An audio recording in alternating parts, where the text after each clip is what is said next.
अब ये पॉइंट अच्छे से सुनो, ये एग्जाम में बहुत बार आता है और बच्चे गलती करते हैं। ईयू के फ्लैग में ये जो 12 गोल्ड स्टार्स हैं, बहुत लोग सोचते हैं कि ये 12 मेंबर कंट्रीज को रिप्रेजेंट करते हैं। बिल्कुल नहीं। द नंबर 12 हैदराबाद सबसे बड़ी प्रिंसली स्टेट थी और उसके रूलर निजाम दुनिया के सबसे अमीर लोगों में से एक थे।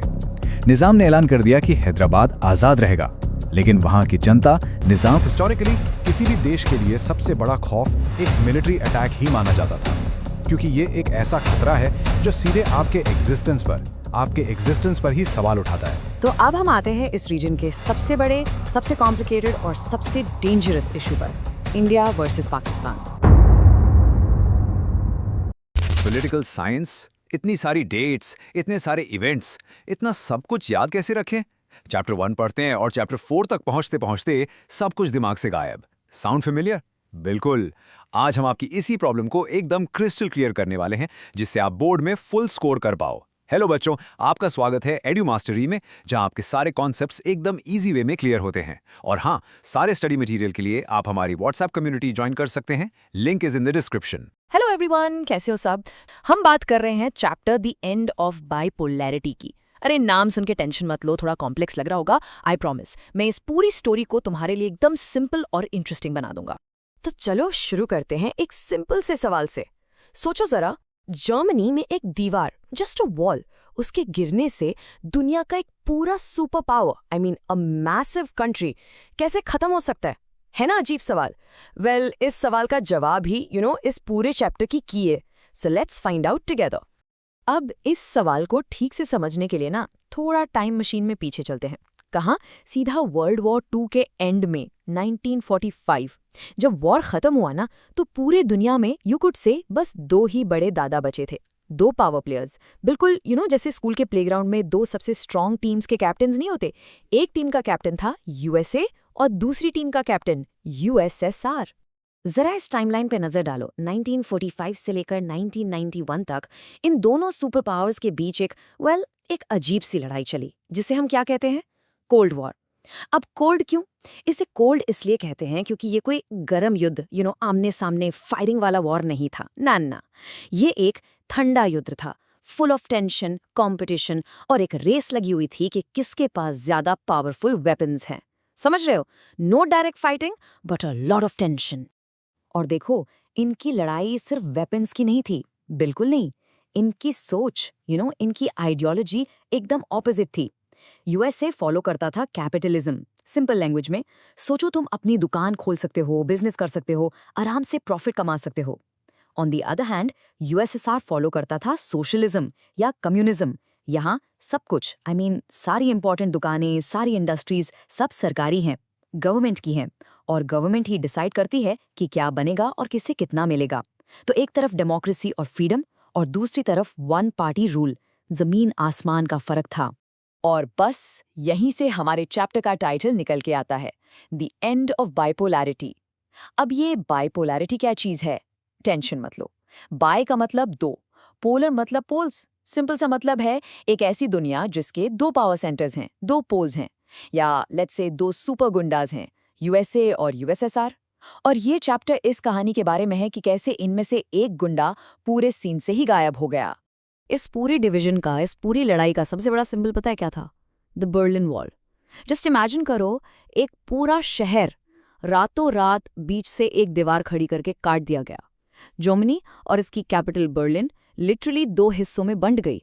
एक तरफ था वेस्ट बर्लिन, जिसे यूएसए सपोर्ट करता था, वहां लाइफ अच्छी थी, प्रॉस्पेरस थी, और दूसरी तरफ था ईस्ट बर्लिन, जो यूएसएसआर के कंट्रोल में था, और वहां लोगों के हालत उतने अच्छे नहीं थे।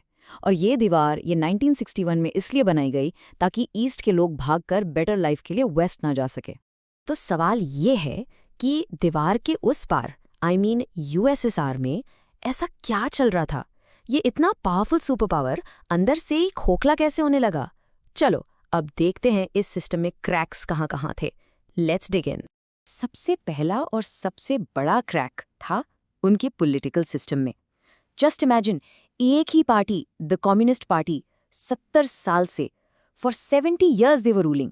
कोई डेमोक्रेसी नहीं, कोई फ्रीडम ऑफ स्पीच नहीं, मतलब आप गवर्नमेंट के खिलाफ कुछ बोल ही नहीं सकते। और इलेक्शंस नाम के थे, लोगों के पास कोई चॉइस ही नहीं थी। तो सोचो इससे लोगों के अंदर कितना फ्रस्ट्रेशन, कितना गुस्सा भर गया होगा कि यार हमारी अपनी ही कंट्री में हमारी कोई आवाज ही नहीं है। ओके, दूसरी बड़ी क्रैक थी उनकी इकोनॉमी। देखो, यूएसएसआर ने ना अपना सारा पैसा, सारी एनर्जी बस एक ही चीज पे लगा दी, मिलिट्री। अमेरिका से आर्म्स रेस जीतनी थी उन्हें। इस चक्कर में वो अपने लोगों की जो बेसिक नीड्स होती है ना, अच्छा खाना, कपड़े, घर, सब भूल गए। ये बिल्कुल वैसे ही है जैसे तुम अपनी सारी पॉकेट मनी सिर्फ लेटेस्ट वीडियो गेम्स पर खर्च कर दो और फिर लंच के लिए पैसे ही ना बचे। एग्जैक्टली वही हुआ।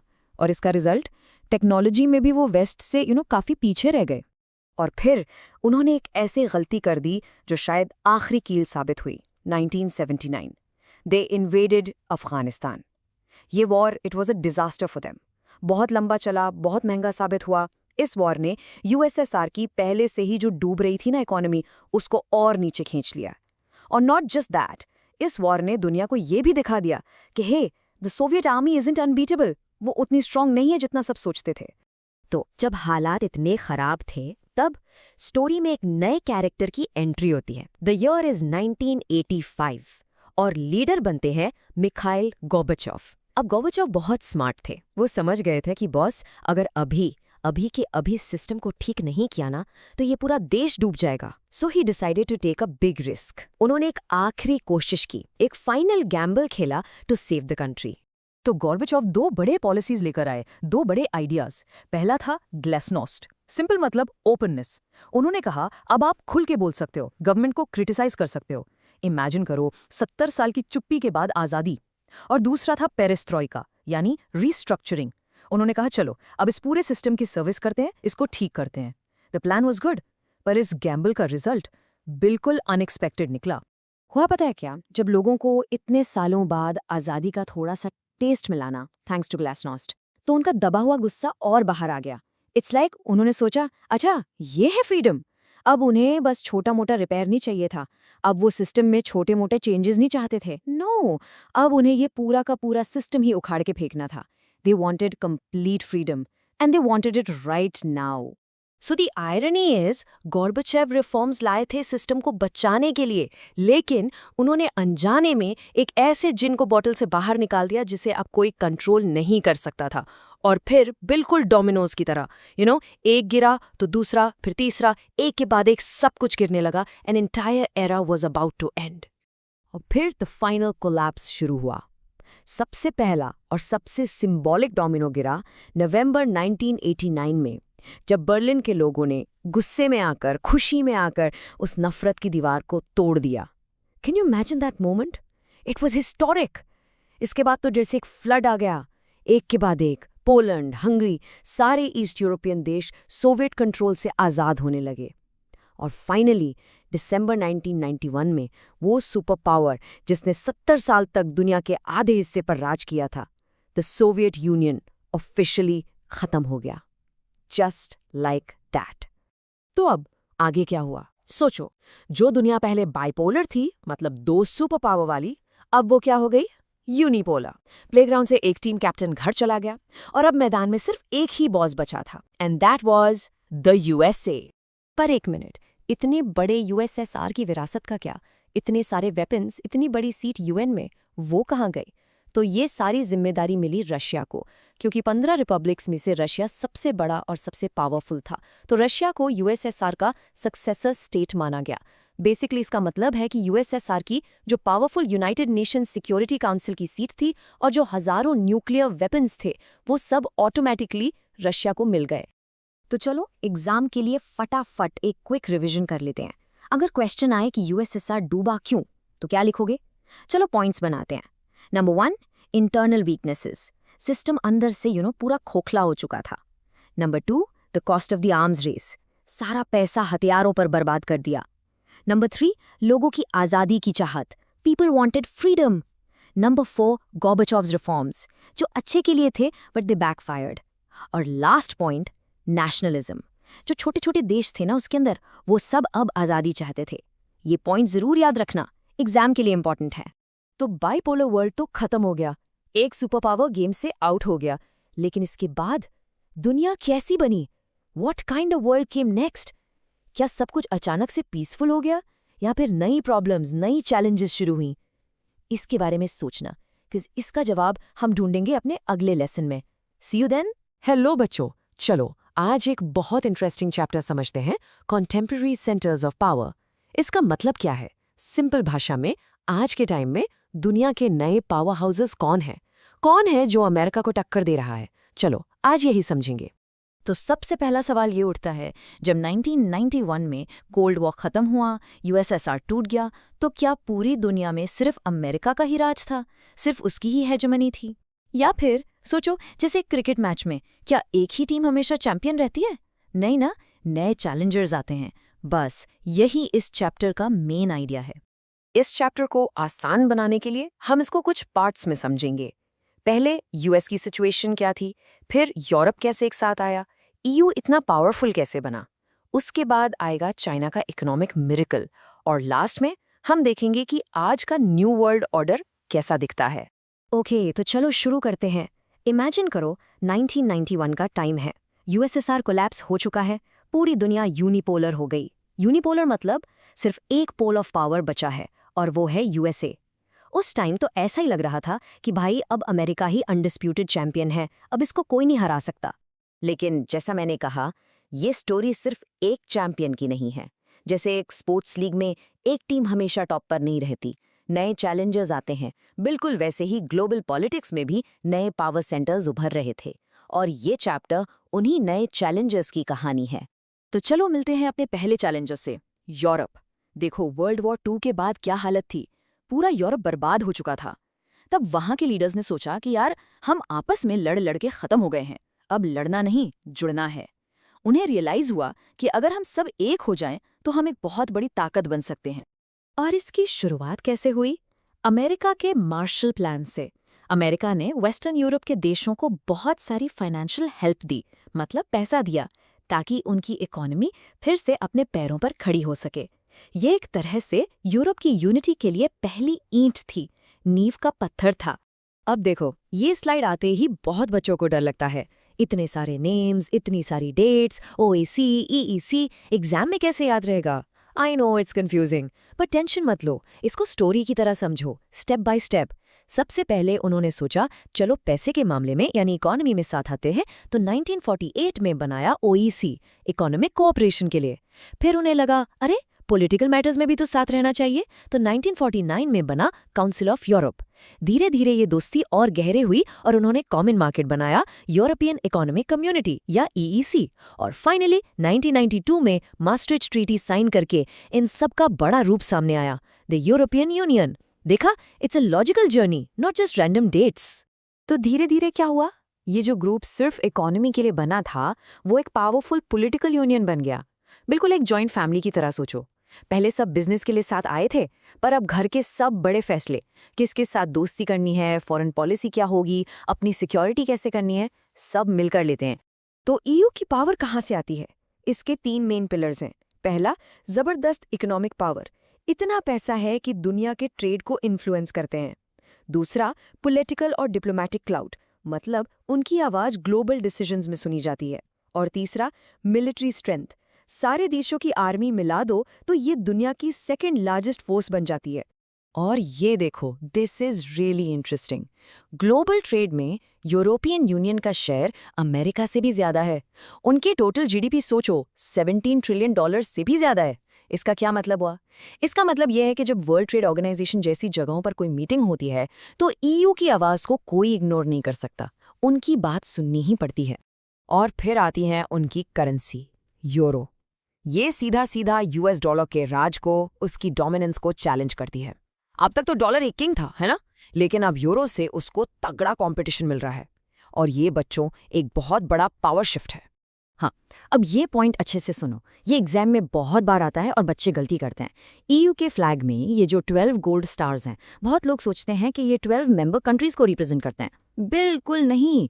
The number 12 traditionally perfection, completeness और यूनिटी का सिंबल माना जाता है। और ये स्टार्स सर्कल में क्यों हैं? To show solidarity and harmony. याद रखना, 12 स्टार्स मतलब unity, not number of members. लेकिन जैसे हर जॉइंट फैमिली में थोड़ी बहुत प्रॉब्लम्स होती हैं, यहाँ भी हैं। हर मेंबर की कभी कभी अपनी अलग सोच होती है, खासकर फॉरेन पॉलिसी में। इसका बेस्ट एग्जाम्पल है इराक वॉर। जब अमेरिका ने इराक पर अटैक किया तो यूके ने अमेरिका का साथ दिया, बट जर्मनी और फ्रांस उसके खिलाफ थे। देखा, एक ही फैमिली, अलग अलग ओपिनियन। और कुछ देशों को ये डर भी लगता है कि ईयू उनकी अपनी पावर न छीन ले। इस सोच को यूरोस्केप्टिसिज्म कहते हैं, और इसका सबसे बड़ा एग्जाम्पल तो हम सबने देखा है, ब्रेक्सिट। तो एक तरफ यूरोप अपनी इंटरनल प्रॉब्लम सॉल्व कर रहा था, और दूसरी तरफ ईस्ट में एक नया जायंट जाग रहा था, चाइना, द ड्रैगन। आखिर इसने कैसे इतनी तेजी से तरक्की की और पूरी दुनिया की गेम ही बदल दी? चलो अब इसकी कहानी देखते हैं। सो द टर्निंग पॉइंट, जो क्रूशल पॉइंट है, वो था 1978, जब उनके leader Deng Xiaoping open door policy लेकर आए। इससे पहले चाइना क्या था? एक क्लोज्ड इकोनॉमी, मतलब अपने में ही रहता था, बाहर की दुनिया से ज़्यादा लेना देना, ज़्यादा ट्रेड नहीं करता था। इस पॉलिसी ने सब कुछ बदल दिया। चाइना ने बाहर की दुनिया के लिए अपने दरवाजे खोल दिए। और चाइना ने एक बहुत स्मार्ट चीज़ की। उन्होंने रशिया की तरह शॉक थेरेपी नहीं यूज़ की कि भाई एक ही झटके में सब कुछ प्राइवेट कर दो और फिर इकोनॉमी क्रैश हो जाए। नहीं, उन्होंने स्टेप बाय स्टेप, धीरे धीरे अपनी इकोनॉमी को खोला। पहले 1982 में खेती को, एग्रीकल्चर को प्राइवेटाइज किया, फिर 1998 में इंडस्ट्रीज़ को, और 2001 में जब उन्होंने वर्ल्ड ट्रेड ऑर्गेनाइजेशन ज्वाइन किया तो चाइना ग्लोबल स्टेज पर एक मेजर प्लेयर बन चुका था। यही उनका सीक्रेट था, अ ग्रेजुअल अप्रोच। इसका रिजल्ट क्या हुआ? चाइना पूरी दुनिया के लिए फैक्ट्री ऑफ द वर्ल्ड बन गया। हर बड़ी कंपनी वहां जाकर अपनी फैक्ट्री लगाना चाहती थी। इसी को कहते हैं फॉरेन डायरेक्ट इन्वेस्टमेंट या एफडीआई। और इस एफडीआई ने चाइना की ग्रोथ को जैसे रॉकेट स्पीड दे दी और पूरी दुनिया की सप्लाई चेन हमेशा के लिए बदल गई। तो अब सिचुएशन क्या है? जहां से हमने शुरू किया था, वो यूनिपोलर वर्ल्ड जहां सिर्फ अमेरिका का राज था, अब वो बदल चुका है। आज का वर्ल्ड एक मल्टीपोलर वर्ल्ड है। मतलब अब गेम में सिर्फ एक प्लेयर नहीं है। अमेरिका के अलावा यूरोपियन यूनियन और चाइना जैसे कई पावरफुल प्लेयर्स हैं जो अब गेम के रूल्स को इन्फ्लुएंस करते हैं। चलो इसको एक क्विक कंपैरिजन से समझते हैं। पहले जहां सिर्फ टीम यूएसए चैंपियन थी, अब टीम ईयू भी है जो अपने ट्रेड और डिप्लोमेसी के लिए फेमस है, और टीम चाइना भी है जो अपनी मैन्युफैक्चरिंग और इकोनॉमी के दम पर आगे बढ़ रही है। ये सब अब बराबरी की टक्कर दे रहे हैं। और एक इंपॉर्टेंट पॉइंट देखो, यूएन सिक्योरिटी काउंसिल में यूएस और चाइना दोनों के पास परमानेंट सीट है, और ईयू की तरफ से फ्रांस के पास परमानेंट सीट है, जो उन्हें ग्लोबल डिसीजंस में एक बहुत बहुत पावरफुल वॉइस देता है। तो इससे ना एक नया ग्लोबल डायनामिक बन गया है। ये तीनों पावर्स कुछ इश्यूज पर आपस में कम्पीट करते हैं, जैसे ट्रेड में, और कुछ इश्यूज पर कोऑपरेट भी करते हैं, जैसे क्लाइमेट चेंज से लड़ने में। और इनका यही कंपटीशन और कोऑपरेशन, यही कशमकश आज की ग्लोबल पॉलिटिक्स को शेप करती है। चलो तो फटाफट रिवाइज करते हैं। हमने क्या देखा कि यूएस की डोमिनेंस को चैलेंज करने के लिए दो नए पावर सेंटर्स उभरे, यूरोपियन यूनियन और चाइना। ईयू ने इकोनॉमिक कॉपरेशन से शुरू करके एक पॉलिटिकल जॉइंट फैमिली बनने तक का सफर तय किया, और चाइना ने 1978 की ओपन डोर पॉलिसी से अपनी इकोनॉमी को इतना ट्रांसफॉर्म कर दिया कि वो दुनिया के सामने एक नए चैलेंजर की तरह खड़ा हो गया। तो इस पूरे डिस्कशन के बाद मैं तुम्हारे लिए एक सवाल छोड़ रहा हूँ। जब एक गेम में इतनी सारी पावरफुल टीम्स एक साथ खेल रही हों, तो गेम के रूल्स कौन लिखेगा, कौन बनाएगा? क्या अमेरिका अकेले रूल्स बना पाएगा, या अब सबको मिलकर बनाना पड़ेगा? सोचना इस बारे में। हेलो बच्चों, कैसे हैं आप सब? तो चलिए आज पॉलिटिकल साइंस का एक बहुत ही इम्पॉर्टेंट और इंटरेस्टिंग चैप्टर शुरू करते हैं, कंटेम्प्रेरी साउथ एशिया। अच्छा, हम इस पूरे चैप्टर को एक लॉजिकल फ्लो में कवर करेंगे। सबसे पहले हम ये डिफाइन करेंगे कि भाई ये साउथ एशिया है क्या और इसमें कौन कौन से देश आते हैं। फिर हम एक एक करके यहाँ के जो मेजर कंट्रीज हैं उनकी पॉलिटिकल स्टोरी देखेंगे, कहाँ डेमोक्रेसी है, कहाँ नहीं, और ऐसा क्यों है। उसके बाद हम आएंगे रीजन के सबसे बड़े इशू पर, द इंडिया पाकिस्तान कॉन्फ्लिक्ट। फिर थोड़ा जूम आउट करके इंडिया के बाकी पड़ोसियों से रिश्ते समझेंगे, और फाइनली ये देखेंगे कि इतने झगड़ों के बीच क्या मिलकर काम करने की, कोऑपरेशन की कोई कोशिश भी हुई है। इस स्ट्रक्चर से ना आपको पूरा चैप्टर क्रिस्टल क्लियर हो जाएगा। तो पहला सवाल, व्हाट इज साउथ एशिया? देखो, इसको एक ऐसी फैमिली जैसा समझो जहां सब रहते तो एक ही घर में हैं, बहुत सारी आदतें भी मिलती जुलती हैं, लेकिन आपस में झगड़े भी बहुत होते हैं। यहाँ कल्चर में, हिस्ट्री में, यहाँ तक कि फूड हैबिट्स में भी आपको सिमिलैरिटीज मिलेंगी, but at the same time political systems और नेशनल इंटरेस्ट में बहुत बड़े बड़े डिफरेंसेस भी हैं। तो इस क्लब में मेंबर्स कौन कौन हैं? जनरली जब हम साउथ एशिया बोलते हैं तो हम इन 7 देशों की बात करते हैं: इंडिया, पाकिस्तान, बांग्लादेश, नेपाल, भूटान, श्रीलंका और मालदीव्स। आप इसको याद करने के लिए MBBS पेन जैसा कोई निमोनिक भी यूज कर सकते हो। India as you can see geographically सबसे बड़ा है और बिल्कुल सेंटर में है। एक इंटरेस्टिंग पॉइंट ये है कि अफगानिस्तान ने इस रीजनल ग्रुप यानी सार्क को 2007 में ज्वाइन किया, तो अब हम उसे भी इस ग्रुप का हिस्सा मानते हैं। लेकिन जो कोर आइडेंटिटी है इस रीजन की, वो इन 7 देशों से ही बनती है। अब जरा इसके ज्योग्राफी को समझो, ये बहुत इंपॉर्टेंट है। नॉर्थ में सोचो, आसमान छूते हिमालयाज की एक दीवार है और बाकी 3 तरफ से ये समुद्र से घिरा है, the Indian Ocean, Arabian Sea and Bay of Bengal.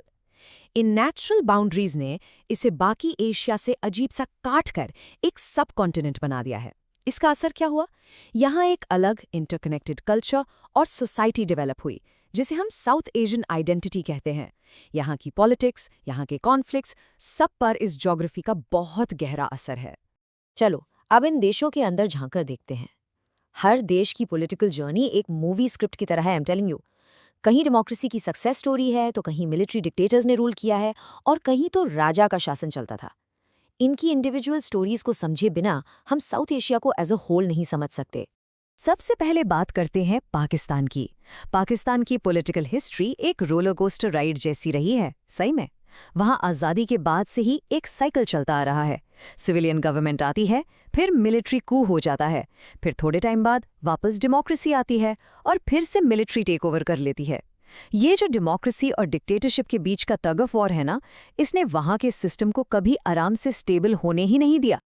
ये टाइमलाइन उस पैटर्न को बिल्कुल साफ दिखाता है। देखो, शुरुआत में जनरल अयूब खान, फिर याह्या खान, फिर जुल्फिकार अली भुट्टो के अंडर एक छोटा सा डेमोक्रेटिक फेज आया। लेकिन नोटिस करो, अचानक फिर जनरल जियाउल हक ने पावर ले ली। फिर बेनज़ीर भुट्टो के साथ डेमोक्रेसी ने कमबैक किया, लेकिन 1999 में जनरल मुशर्रफ ने फिर से कू कर दिया। ये जो बैक एंड फोर्थ है, यही पाकिस्तान की पॉलिटिकल स्टोरी का कोर है। एग्जाम में याद करने के लिए आप इनके फर्स्ट लेटर्स से अरे यार जरा जल्दी जल्दी बोलना प्लीज जैसी कोई लाइन भी बना सकते हो, काफी हेल्प हो जाएगी। तो ये एक बहुत ज़रूरी सवाल बनता है जो एग्जाम्स में भी अक्सर आता है। पाकिस्तान में डेमोक्रेसी स्टेबल क्यों नहीं हो पाई? इसके पीछे ये 4 मेन कारण हैं। पहला, वहाँ सोसाइटी में मिलिट्री, क्लर्जी यानी धर्मगुरु और जो लैंड ओनिंग एरिस्टोक्रेसी है, उनका बहुत पावरफुल होल्ड है जो डेमोक्रेटिक प्रोसेस को कमज़ोर करता है। दूसरा, इंडिया के साथ कांस्टेंट कॉन्फ्लिक्ट के कारण मिलिट्री को हमेशा एक इम्पॉर्टेंट रोल मिल जाता है। लोग सोचते हैं कि देश की सुरक्षा के लिए आर्मी ही ज़रूरी है। तीसरा, ये थोड़ा आयरॉनिक है, पर वेस्टर्न कंट्रीज ने भी कोल्ड वॉर के टाइम स्टेबिलिटी के नाम पर मिलिट्री रूल को सपोर्ट किया। और चौथा, इस्लाम का नाम लेकर कई बार नॉन डेमोक्रेटिक रूल को जस्टिफाई करने की कोशिश की गई है।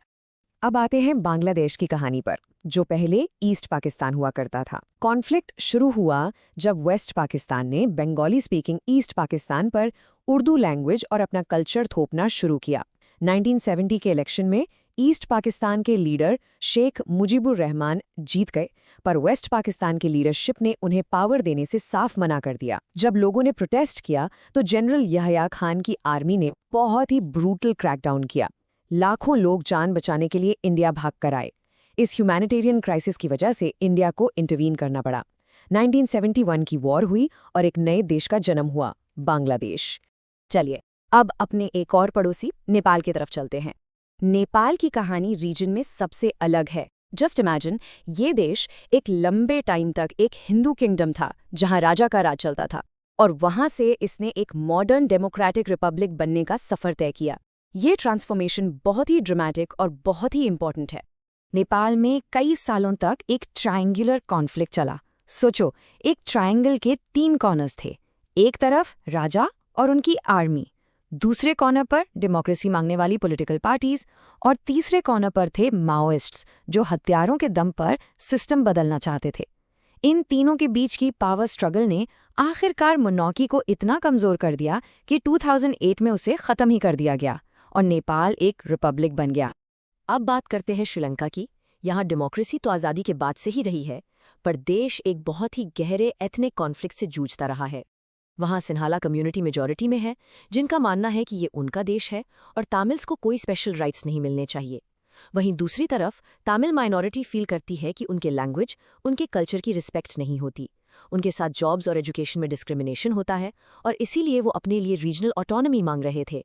ये सिर्फ एक छोटा मोटा डिसएग्रीमेंट नहीं था बच्चों, इस वजह से वहां एक बहुत ही लंबा और खूनी सिविल वॉर चला जो कई दशकों तक जारी रहा। ओके, तो अब हम आते हैं इस रीजन के सबसे बड़े, सबसे कॉम्प्लिकेटेड और सबसे डेंजरस इशू पर, इंडिया वर्सेस पाकिस्तान। ये एक ऐसी दुश्मनी है जो 1947 से चली आ रही है और इसने पूरे साउथ एशिया की पॉलिटिक्स को डिफाइन किया है। इसे ऐसे समझो जैसे क्लास के दो सबसे पावरफुल स्टूडेंट्स हैं जो हमेशा एक दूसरे से लड़ते रहते हैं और उनकी लड़ाई का असर पूरी क्लास पर पड़ता है। तो सबसे बड़ा सवाल यही है कि आखिर इंडिया और पाकिस्तान के रिश्ते हमेशा इतने खराब क्यों रहते हैं? इसके रूट कॉजेस क्या हैं? चलिए इस कॉम्प्लेक्स प्रॉब्लम को आसान पॉइंट्स में ब्रेक डाउन करके समझते हैं। मोटे तौर पर इनके कॉन्फ्लिक्ट के 4 मेन एरियाज हैं, यानी फ्लैश पॉइंट्स। इस स्लाइड को ध्यान से देखो। पहले 2, कश्मीर और सियाचिन ग्लेशियर, ये है टेरिटोरियल डिस्प्यूट्स यानी जमीन का झगड़ा। तीसरा है मिलिट्री रिलेटेड यानी न्यूक्लियर हथियारों की दौड़। और चौथा है रिसोर्स बेस्ड यानी इंडस जैसी नदियों के पानी का बंटवारा। तो इनकी लड़ाई मल्टी डायमेंशनल है जिसमें जमीन, पावर और नेचुरल रिसोर्सेज सब शामिल हैं। इन मुल्कों पर सिर्फ बातों से झगड़ा नहीं हुआ बल्कि 4 बड़ी जंग भी हो चुकी हैं। 1947-48 की पहली वॉर के बाद ही कश्मीर में लाइन ऑफ कंट्रोल यानी LOC बनी। फिर 1965 में फिर से कश्मीर पर लड़ाई हुई। 1971 की वॉर का रीजन तो बांग्लादेश था, पर इसने भी दोनों देशों के बीच दुश्मनी और बढ़ाई और 1999 में कारगिल कॉन्फ्लिक्ट ने फोकस वापस कश्मीर पर ला दिया। इसमें एक क्लियर पैटर्न दिख रहा है, Kashmir is a recurring central issue. और ये स्लाइड इस प्रॉब्लम की जड़ को दिखाती है। कश्मीर पर दोनों देशों के स्टैंड बिल्कुल ऑपोजिट है। पाकिस्तान कहता है कि कश्मीर उनका हिस्सा होना चाहिए, वहीं इंडिया का हमेशा से एक ही स्टैंड रहा है कि कश्मीर भारत का एक अभिन्न अंग है, an integral and inseparable part. जब दो साइड्स अपने स्टैंड से बिल्कुल भी हिलने को तैयार ना हो तो कॉम्प्रोमाइज करना ऑलमोस्ट इम्पॉसिबल हो जाता है, और यही इस डिस्प्यूट का कोर है। लेकिन जैसा मैंने शुरू में कहा था, साउथ एशिया की पॉलिटिक्स सिर्फ इंडिया पाकिस्तान की राइवलरी नहीं है। इंडिया रीजन का सबसे बड़ा देश है और उसके बॉर्डर्स लगभग सभी पड़ोसियों से मिलते हैं। तो इंडिया के बाकी देशों के साथ रिश्ते कैसे हैं, ये समझना भी बहुत इंपॉर्टेंट है। चलिए देखते हैं। इस टेबल को पढ़ने के बजाय इसमें एक कॉमन थीम नोटिस करो। लगभग हर पड़ोसी के साथ, चाहे वो बांग्लादेश हो या नेपाल, आपको पॉइंट ऑफ कॉन्फ्लिक्ट और एरिया ऑफ कोऑपरेशन दोनों कॉलम्स में एंट्रीज मिलेंगी। बांग्लादेश के साथ नदी के पानी पे झगड़ा है तो ट्रेड में कोऑपरेशन भी है। नेपाल के साथ चाइना के इन्फ्लुएंस पे टेंशन है तो ओपन बॉर्डर भी है। यही साउथ एशियन जियोपॉलिटिक्स की रियलिटी है। रिलेशनशिप्स कॉम्प्लेक्स हैं, ब्लैक एंड वाइट नहीं। सिर्फ भूटान एक ऐसी एक्सेप्शन है जिसके साथ हमारे रिश्ते हिस्टोरिकली बहुत मजबूत और पॉजिटिव रहे हैं। इतने सारे कॉन्फ्लिक्ट्स और डिफरेंसेस डिस्कस करने के बाद अब हम अपने फाइनल सेक्शन पर आते हैं। सवाल ये है कि क्या इन सब झगड़ों के बावजूद इस रीजन में आपस में मिलजुल कर आगे बढ़ने की कोई कोशिशें हुई हैं? क्या ये देश दोस्त बन सकते हैं? इसका जवाब है हाँ, कोशिश जरूर हुई है। सबसे बड़ी कोशिश थी 1985 में सार्क का बनना। इसका पूरा नाम है south Asian association for regional cooperation. इसके पीछे विजन ये था कि यूरोप की तरह साउथ एशिया के सारे देश भी आपस में मिलकर ट्रेड करें, प्रोग्रेस करें और एक यूनाइटेड ब्लॉक बने। बहुत ही अच्छा आइडिया था, लेकिन अनफॉर्चुनेटली सार्क अपने पोटेंशियल तक नहीं पहुंच पाया। ये अपने गोल्स में बहुत ज़्यादा सक्सेसफुल नहीं हुआ और इसका सबसे बड़ा रीज़न आपसी पॉलिटिकल इश्यूज हैं, खास करके इंडिया और पाकिस्तान की दुश्मनी। जब क्लास के दो सबसे इंपॉर्टेंट स्टूडेंट्स ही आपस में बात नहीं करेंगे तो पूरी क्लास प्रोजेक्ट पर मिलकर काम कैसे करेगी? यही हाल सार्क का हुआ है। फिर एक और कोशिश हुई इकोनॉमिक फ्रंट पर, जिसका नाम था साफ्टा यानी south Asian free trade area. ये 2004 में साइन हुआ। इसका मकसद था कि पूरे रीजन में आपस में ट्रेड पर लगने वाले टैक्स यानी टैरिफ्स को कम किया जाए ताकि ट्रेड बढ़े और सबकी इकोनॉमी ग्रो करे। इसके पीछे ये उम्मीद थी कि शायद पैसा और बिजनेस पॉलिटिकल दुश्मनी को कम कर सके। तो चलिए एक बार जल्दी से रिवाइज करते हैं। हमने समझा कि साउथ एशिया क्या है, उसकी यूनिक ज्योग्राफी, यहाँ के देशों की अलग अलग political journeys, India Pakistan conflict के कोर इश्यूज और आखिर में कोऑपरेशन के लिए सार्क और साफ्टा जैसी कोशिशें। अब मैं आपके लिए एक सवाल छोड़कर जा रही हूँ जिसके बारे में ज़रूर सोचना। क्या फ्यूचर में साउथ एशिया के कॉमन इंटरेस्ट जैसे इकोनॉमिक ग्रोथ और कल्चरल टाइज इस रीजन की पुरानी और गहरी हिस्टोरिकल दुश्मनी पर हावी हो सकते हैं? What do you think? अगले एक्सप्लेनर में मिलते हैं। Thank you. तो चलो बच्चों, आज हम पॉलिटिकल साइंस का एक बहुत इंपॉर्टेंट और इंटरेस्टिंग चैप्टर शुरू करते हैं, इंटरनेशनल ऑर्गेनाइजेशंस। आई नो कई बार स्टूडेंट्स को ये टॉपिक थोड़ा सा ड्राई लगता है, सोचते हो कि यार इतने सारे नेम्स डेट्स कैसे याद होगा, बट ट्रस्ट मी, इसे अगर एक स्टोरी की तरह समझोगे ना तो इट्स एब्सोल्युटली फैसिनेटिंग। हम देखेंगे कि आखिर इन ऑर्गेनाइजेशंस की जरूरत ही क्यों पड़ी और ये एक्चुअली काम कैसे करते हैं। So let's get started. सबसे पहला और सबसे बेसिक सवाल जो दिमाग में आता है, आखिर इनकी ज़रूरत ही क्या है? Why do we even need them? हर कंट्री अपनी प्रॉब्लम्स खुद सॉल्व क्यों नहीं कर लेती? क्यों बनानी पड़ती हैं इतनी बड़ी बड़ी ग्लोबल बॉडीज? सोचने वाली बात है, राइट? और इसका जवाब पता है, बहुत सिंपल है। क्योंकि कुछ प्रॉब्लम्स ऐसी होती हैं जिनके पास पासपोर्ट नहीं होता, वो बॉर्डर्स नहीं देखती। जरा सोचो कोविड-19 के बारे में। क्या कोई एक देश, चाहे वो कितना भी पावरफुल हो, अकेला उससे लड़ सकता था? नो वे, इम्पॉसिबल। वैक्सीन्स बनाने से लेकर उन्हें सब तक पहुंचाने तक पूरी दुनिया को मिलकर काम करना पड़ा। या फिर टेक क्लाइमेट चेंज, एक देश पोल्यूशन कम कर ले पर बाकी सब वैसे ही करते रहें तो क्या फायदा होगा? कुछ नहीं। टेररिज्म, फाइनेंशियल क्राइसिस, ये सब ग्लोबल चैलेंजेस हैं, इसीलिए इनके सॉल्यूशंस भी ग्लोबली होने चाहिए। तो चलो देखते हैं आज हम क्या क्या कवर करने वाले हैं। हम शुरू करेंगे क्यू से, फिर हम देखेंगे कि पहली कोशिश, फर्स्ट अटेम्प्ट, फेल क्यों हुआ। उसके बाद हम यूएन के बर्थ, उसके वर्किंग सिस्टम और उसके सबसे पावरफुल हिस्से यानी सिक्योरिटी काउंसिल को समझेंगे। और आखिर में हम उस ग्रेट डिबेट पर बात करेंगे कि क्या यूएन को अब बदलना चाहिए। ओके, सो फर्स्ट अप, चलो इस क्यों को, इस वाई को थोड़ा और गहराई से समझते हैं। ये ग्लोबल कोऑपरेशन इतना जरूरी, इतना फंडामेंटल क्यों है? Let's take a little deeper. यहाँ ना एक बहुत क्रिटिकल पॉइंट समझना जरूरी है। यूएन कोई वर्ल्ड गवर्नमेंट नहीं है, इस बात को बिल्कुल क्लियर रखो। जैसे इंडिया की गवर्नमेंट है, उसके पास अपने सिटीजन्स पर अथॉरिटी है, वो लॉज बना सकती है, उन्हें एनफोर्स कर सकती है। यूएन ऐसा बिल्कुल नहीं कर सकता। It's not a super state. ये तो बस एक स्टेज है, एक यू कैन से एक प्लेटफॉर्म है जहां अलग अलग देश आते हैं, बैठते हैं, डिस्कस करते हैं और कॉपरेट करने की कोशिश करते हैं। इसे कंट्रीज ने बनाया है, ये कंट्रीज के ऊपर नहीं है। Big difference. अब थोड़ा सा टाइम में पीछे चलते हैं, थोड़ा हिस्ट्री में। यूनाइटेड नेशंस, जैसा कि हम आज जानते हैं, ये फर्स्ट अटेम्प्ट नहीं था। इससे पहले भी एक कोशिश हुई थी। देखो, फर्स्ट वर्ल्ड वॉर की जो तबाही हुई, उसे देखने के बाद पूरी दुनिया को लगा कि ऐसी गलती दोबारा नहीं होनी चाहिए। और इसी सोच के साथ 1920 में लीग ऑफ नेशंस बनाया गया। आइडिया तो बहुत नोबल था, बहुत अच्छा था, पर एग्जीक्यूशन में कमी रह गई। क्योंकि जैसा कि हम सब जानते हैं, it could not prevent the second world war. वो अपने सबसे बड़े टेस्ट में ही फेल हो गया।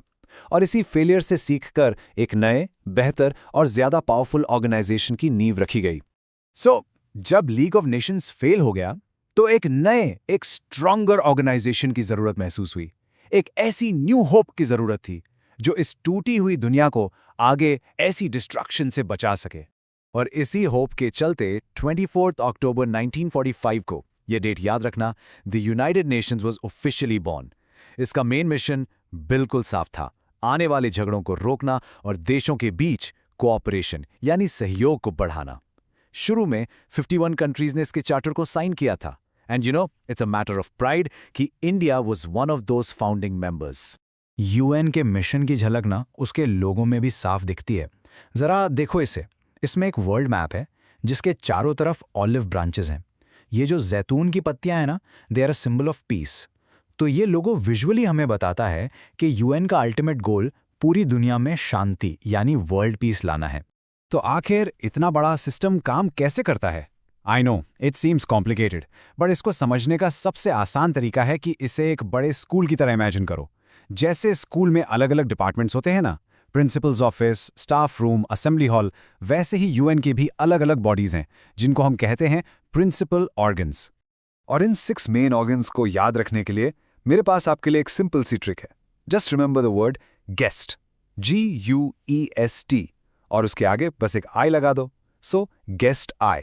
ये निमोनिक एग्जाम में बहुत बहुत काम आएगा। चलो अब एक एक करके इन सबको डिकोड करते हैं। ये हैं वो 6 organs. G for general assembly, U for UN security council, E for economic and social council, S for secretariat, T for trusteeship council and I for international court of justice. हाँ, इनमें से जो trusteeship council है वो अब active नहीं है, उसका काम पूरा हो चुका है, लेकिन बाकी 5 अभी भी यूएन सिस्टम का कोर हैं। चलो अब इनके रोल्स को हमारी स्कूल एनालॉजी से ही समझते हैं। Okay, so first is G, the General Assembly. ये बिल्कुल स्कूल की मॉर्निंग असेंबली की तरह है। यहाँ यूएन के सभी 193 मेंबर कंट्रीज हिस्सा लेते हैं। और सबसे इंपॉर्टेंट बात याद रखना, 1 कंट्री 1 वोट। यहाँ अमेरिका का वोट भी उतना ही गिना जाता है जितना एक छोटी सी आइलैंड नेशन का। ये यूएन का सबसे डेमोक्रेटिक बॉडी है, एक वर्ल्ड पार्लियामेंट जैसा। नेक्स्ट है you, the United nation security council. अब अगर जनरल असेंबली स्कूल की असेंबली है तो सिक्योरिटी काउंसिल है प्रिंसिपल का ऑफिस। समझ गए? ये यूएन की सबसे पावरफुल बॉडी है। इसकी मेन रिस्पॉन्सिबिलिटी है इंटरनेशनल पीस एंड सिक्योरिटी को मेंटेन करना, और इसके डिसीजंस सभी मेंबर कंट्रीज पर लीगली बाइंडिंग होते हैं। मतलब यही है असली पावर। चलो अब इस प्रिंसिपल्स ऑफिस यानी सिक्योरिटी काउंसिल तो थोड़ा और डिटेल में समझते हैं, क्योंकि ये यूएन का सबसे क्रूशल और सबसे कंट्रोवर्शियल ऑर्गन है। बच्चों, इस पार्ट पे स्पेशल ध्यान देना, एग्जाम्स में इससे क्वेश्चन जरूर आते हैं। सो सिक्योरिटी काउंसिल में टोटल 15 मेंबर्स होते हैं, लेकिन यहां एक ट्विस्ट है। ये 15 मेंबर्स बराबर नहीं होते, इनकी पावर्स में जमीन आसमान का फर्क है। इन 15 में से 10 मेंबर्स होते हैं नॉन परमानेंट। वो 2 साल के टर्म के लिए जनरल असेंबली से इलेक्ट होकर आते हैं। लेकिन 5 मेंबर्स हैं परमानेंट, और सारी की सारी असली पावर इन्हीं 5 परमानेंट मेंबर्स के हाथ में है। ये हैं वो 5 परमानेंट मेंबर्स जिनको हम P5 कहते हैं। The United states, Russia, UK, France and China. ये वो देश हैं जो सेकेंड वर्ल्ड वॉर के बाद दुनिया में सबसे पावरफुल थे। Basically the Victus of WWI। बेटा, ये 5 नाम तो आपको बिल्कुल रट्टे होने चाहिए, जरूर याद रखना। और इन 5 मेंबर्स के पास है एक सुपर स्पेशल पावर जिसे कहते हैं वीटो पावर। वीटो का मतलब होता है आई फॉरबिड, यानी मैं मना करता हूं। इसका मतलब यह है कि अगर इन 5 देशों में से किसी एक ने भी किसी इंपॉर्टेंट रेजोल्यूशन के अगेंस्ट नो वोट कर दिया तो वो रेजोल्यूशन पास नहीं हो सकता, चाहे बाकी के 14 मेंबर्स यस क्यों ना बोल दें। समझ रहे हो? ये इनका अल्टीमेट ट्रम्प कार्ड है। अब यहां से सबसे बड़ा सवाल उठता है, यूएन 1945 में बना था, तब से लेकर आज तक दुनिया कितनी बदल चुकी है। तो क्या यूएन को और खासकर सिक्योरिटी काउंसिल को बदलने की जरूरत नहीं है? एक स्ट्रक्चर जो 1945 में बना था, क्या वो आज भी रेलेवेंट है? इस डिबेट का एक बहुत बड़ा रीजन है P5 का कंपोजिशन। देखिए, यूरोप से 3 परमानेंट मेंबर्स हैं, जबकि अफ्रीका और साउथ अमेरिका जैसे पूरे के पूरे कॉन्टिनेंट से एक भी नहीं। Doesn't that seem unfair? इससे लगता है कि ये आज की दुनिया की रियलिटी को बिल्कुल रिफ्लेक्ट नहीं करता, और इसीलिए इंडिया, ब्राजील, जर्मनी, जापान जैसे देश अब परमानेंट सीट के लिए अपना क्लेम कर रहे हैं। तो चलो एक क्विक रिकैप हो जाए। हमने देखा कि ग्लोबल प्रॉब्लम्स के लिए ग्लोबल सॉल्यूशंस चाहिए। लीग ऑफ नेशंस फेल हुआ तो 1945 में यूएन बना। उसके 6 ऑर्गन्स को हम GUSTI से याद रखते हैं, राइट? सबसे पावरफुल ऑर्गन है सिक्योरिटी काउंसिल, जिसमें P5 यानी 5 परमानेंट मेंबर्स के पास वीटो पावर है। और अब इस पूरे सिस्टम को रिफॉर्म करने की डिमांड जोर पकड़ रही है। सिंपल। एंड फाइनली इस कोड के बारे में सोचिए। यूएन परफेक्ट नहीं है, बिल्कुल नहीं। इसमें बहुत सारे फ्लॉज हैं, बहुत क्रिटिसिज्म होती है, बट इसका काम हमें हेवन या स्वर्ग ले जाना नहीं है, बल्कि हेल यानी नर्क जैसी सिचुएशन से बचाना है, जैसे कि एक और world war. So with all its imperfections, it's a very very necessary organisation. Think about it. नमस्ते बच्चों, चलो आज हम एक बहुत ही इंटरेस्टिंग चैप्टर शुरू करने जा रहे हैं, security in the contemporary world. अब जैसे ही मैं सिक्योरिटी वर्ड बोलता हूं, आपके दिमाग में क्या आता है? आर्मी, टैंक्स, बॉर्डर्स, यही सब, राइट? सदियों से सिक्योरिटी का मतलब यही था, लेकिन आज की दुनिया में इस वर्ड का मतलब बहुत बहुत बदल गया है। इस पूरे एक्सप्लेनर में हम सिक्योरिटी की इसी जर्नी को समझेंगे, कैसे हम देश को बचाने से अब इंसानों को बचाने तक आ गए हैं। चलो इसे एक सिंपल एग्जाम्पल से समझते हैं। आप अपने फोन पे पैटर्न लॉक या पासवर्ड लगाते हो, है ना? क्यों? अपने डेटा, अपनी प्राइवेसी को प्रोटेक्ट करने के लिए। घर पे हम ताले लगाते हैं, कॉलोनी के बाहर सिक्योरिटी गार्ड अंकल रहते हैं। ये सब क्या है? ये सब सिक्योरिटी तो है। ये है हमारी पर्सनल सिक्योरिटी। और जैसे हमें पर्सनल सिक्योरिटी चाहिए, बिल्कुल वैसे ही एक कंट्री को और अब तो पूरी दुनिया को सिक्योरिटी की जरूरत है। देखते हैं कैसे?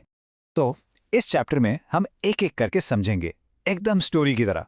सबसे पहले सिक्योरिटी आखिर है क्या, फिर हम पुराने जमाने के खतरों की बात करेंगे, यानी ट्रेडिशनल थ्रेट्स।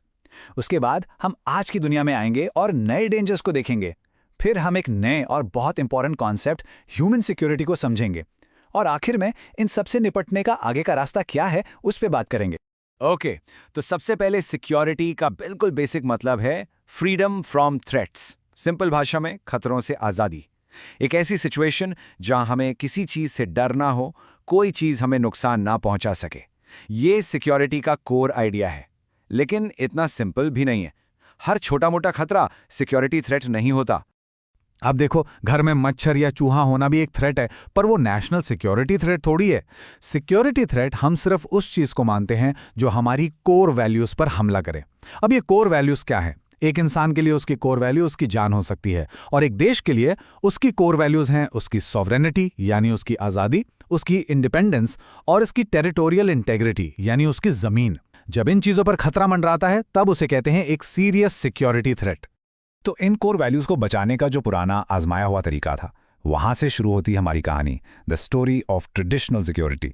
सदियों तक सिक्योरिटी का फोकस सिर्फ एक था, देश को मिलिट्री थ्रेट से बचाना, ज्यादातर बाहर से आने वाले खतरों से। सारा फोकस स्टेट पर था, देश की बॉर्डर्स पर था।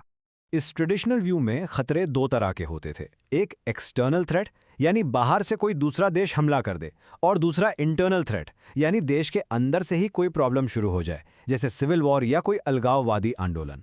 लेकिन इन दोनों में सबसे बड़ा डर हमेशा से एक्सटर्नल थ्रेट का ही रहा है। हिस्टोरिकली किसी भी देश के लिए सबसे बड़ा खौफ एक मिलिट्री अटैक ही माना जाता था, क्योंकि ये एक ऐसा खतरा है जो सीधे आपके एग्जिस्टेंस पर ही सवाल उठाता है। ये सीधे आपकी सॉवरेनिटी, आपकी आज़ादी पर हमला होता है। बेसिकली ये आपके एक आज़ाद देश होने के हक को चैलेंज करता है। तो जब ऐसी कोई सिचुएशन आती है तब एक कंट्री के पास यूजुअली 3 ही रास्ते होते हैं। पहला, सरेंडर कर दो, हार मान लो। दूसरा, जो एक बहुत ही स्मार्ट ऑप्शन है, वो है डिटरेंस, यानी अपनी मिलिट्री को इतना ताकतवर बना लो कि दुश्मन अटैक करने से पहले 100 बार सोचे। और तीसरा ऑफ कोर्स है टू डिफेंड योरसेल्फ, अपनी रक्षा के लिए लड़ाई करो।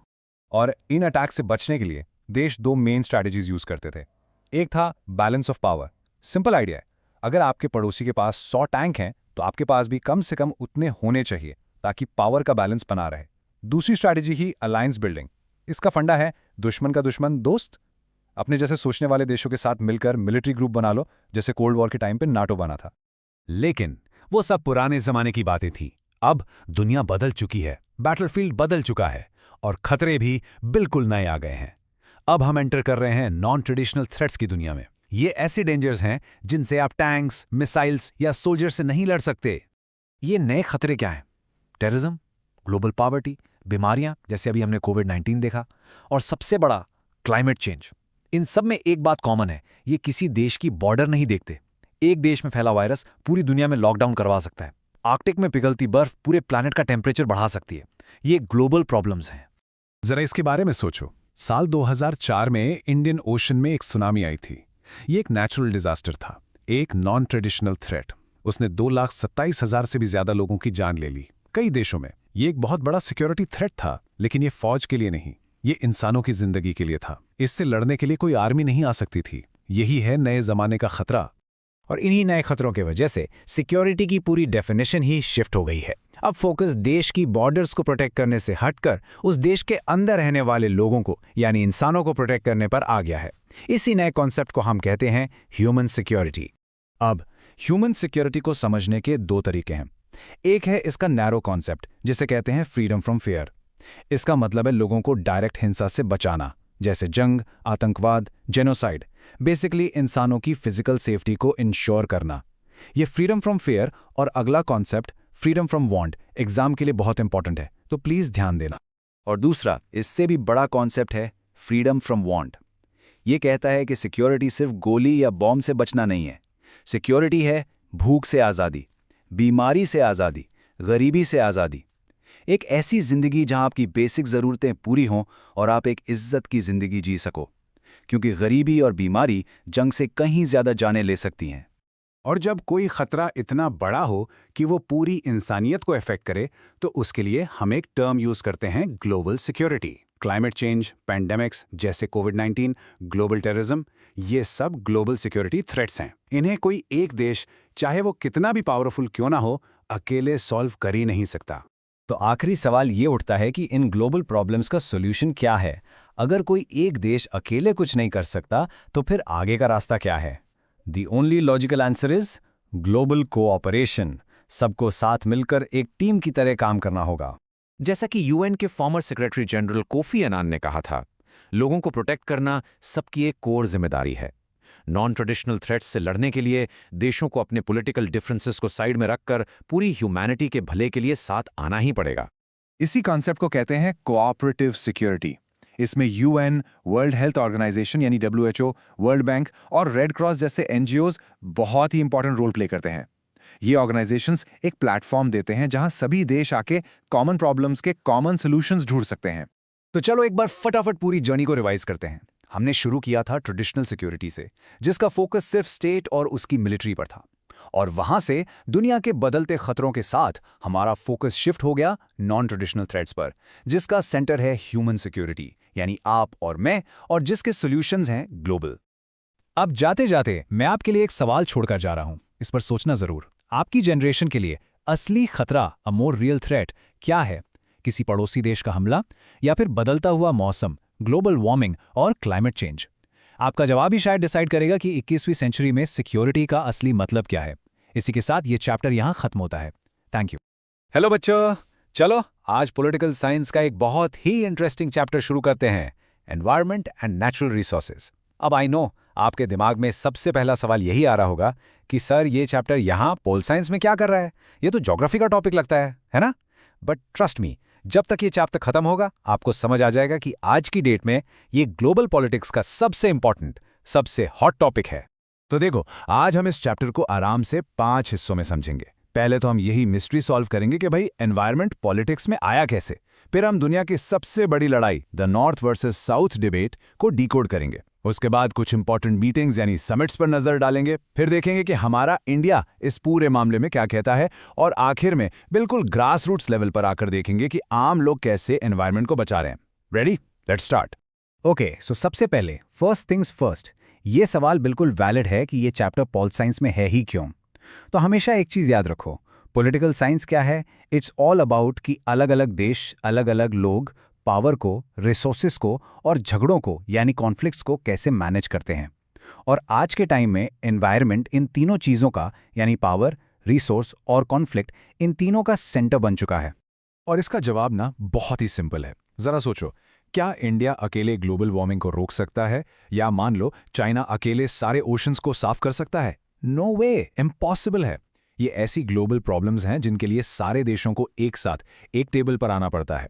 और जब भी अलग अलग देश एक साथ आते हैं तो क्या होता है? नेगोशिएशंस होते हैं, अग्रीमेंट्स बनते हैं, कभी कभी आर्ग्यूमेंट्स भी होते हैं। And that my friends is pure international politics. समझ आया? और प्रॉब्लम्स का स्केल देखो कितनी बड़ी है। एक तरफ जंगल साफ हो रहा है, डिफॉरेस्टेशन हो रहा है, ओजोन लेयर जो हमें सूरज की हार्मफुल रेस से बचाती है उसमें होल हो रहा है, हमारी खेती की जमीन कम होती जा रही है, साफ पानी मिलना एक लग्जरी बनता जा रहा है, और इन सब का बाप ग्लोबल वार्मिंग। ये ऐसी प्रॉब्लम्स हैं जो किसी देश का पासपोर्ट या बॉर्डर नहीं देखती, इनका असर सब पर पड़ता है। इसलिए ये पॉइंट बहुत बहुत क्रूशल है। एनवायरनमेंट अब सिर्फ एक साइंस या ज्योग्राफी का इशू नहीं रहा, ये एक फुल फ्लेज्ड पॉलिटिकल इशू बन गया है। देश इस बात पर बहस करते हैं कि पोल्यूशन कम करने की जिम्मेदारी किसकी ज्यादा है। इस सब के लिए पैसा कौन देगा, टेक्नोलॉजी कौन शेयर करेगा, किस देश को अपनी इकोनॉमी थोड़ी स्लो करनी पड़ेगी।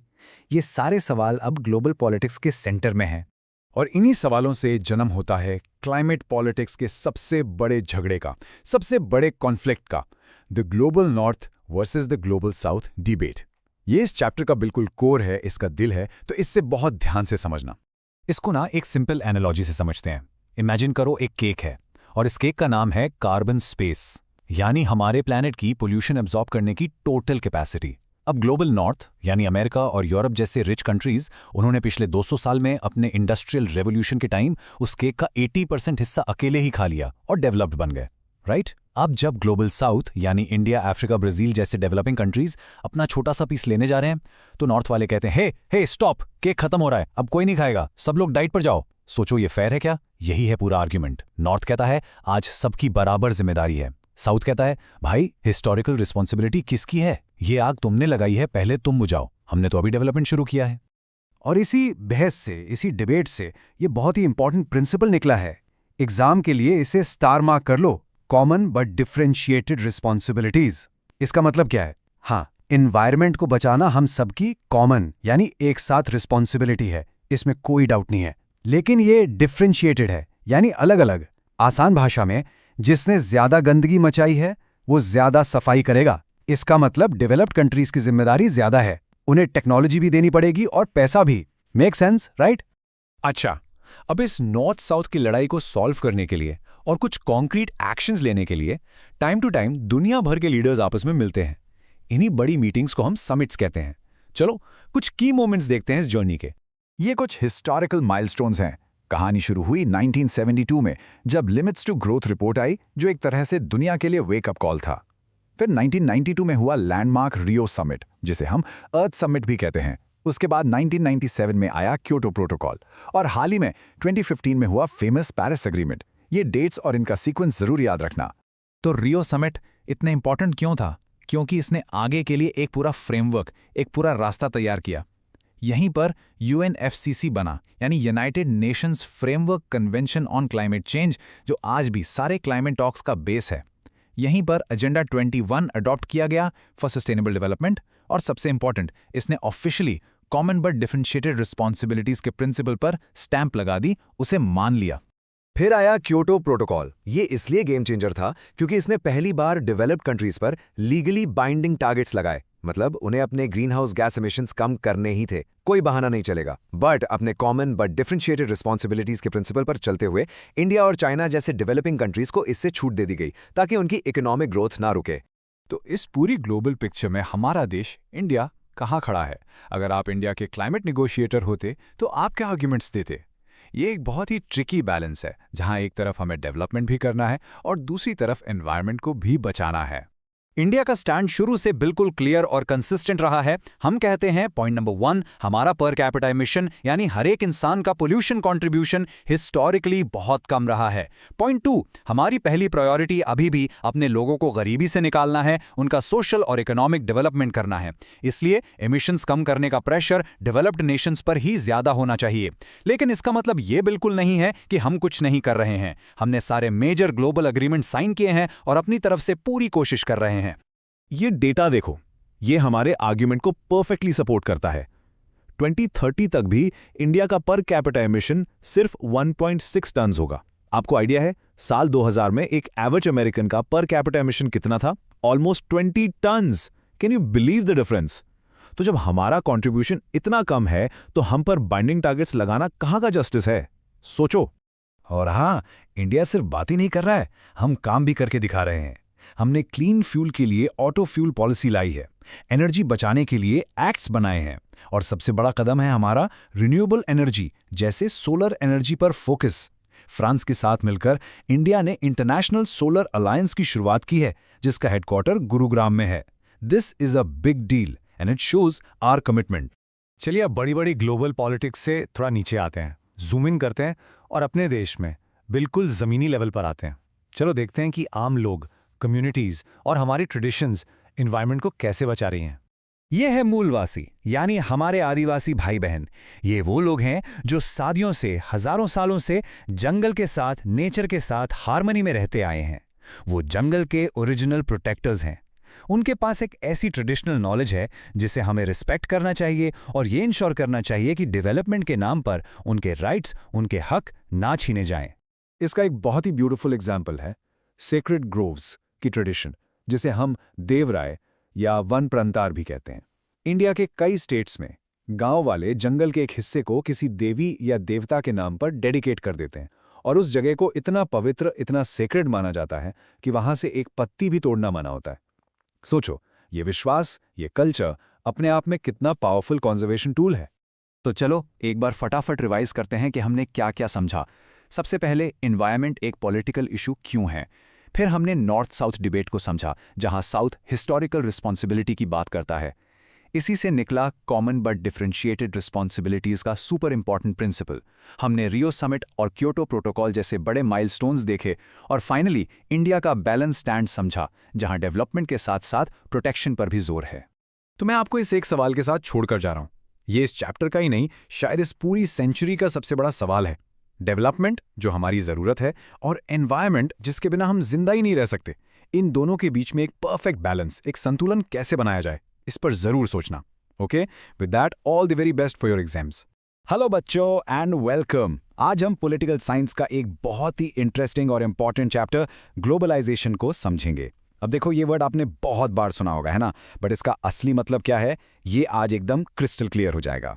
तो ये आखिर ग्लोबलाइजेशन है क्या? इसको समझने के लिए चलो शुरू करते हैं 3 छोटी सी लेकिन बहुत पावरफुल कहानियों से। तो पहली कहानी है जनार्दन की। जरा इमेजिन करो, जनार्दन रहता तो इंडिया में है, लेकिन जब वो रात को अपने कॉल सेंटर में काम करने जाता है तो वो जनार्दन नहीं रहता, वो बन जाता है जॉन। एकदम फॉरेन एक्सेंट में हजारों मील दूर बैठे कस्टमर से बात करता है। और सबसे इंटरेस्टिंग पार्ट पता है क्या है?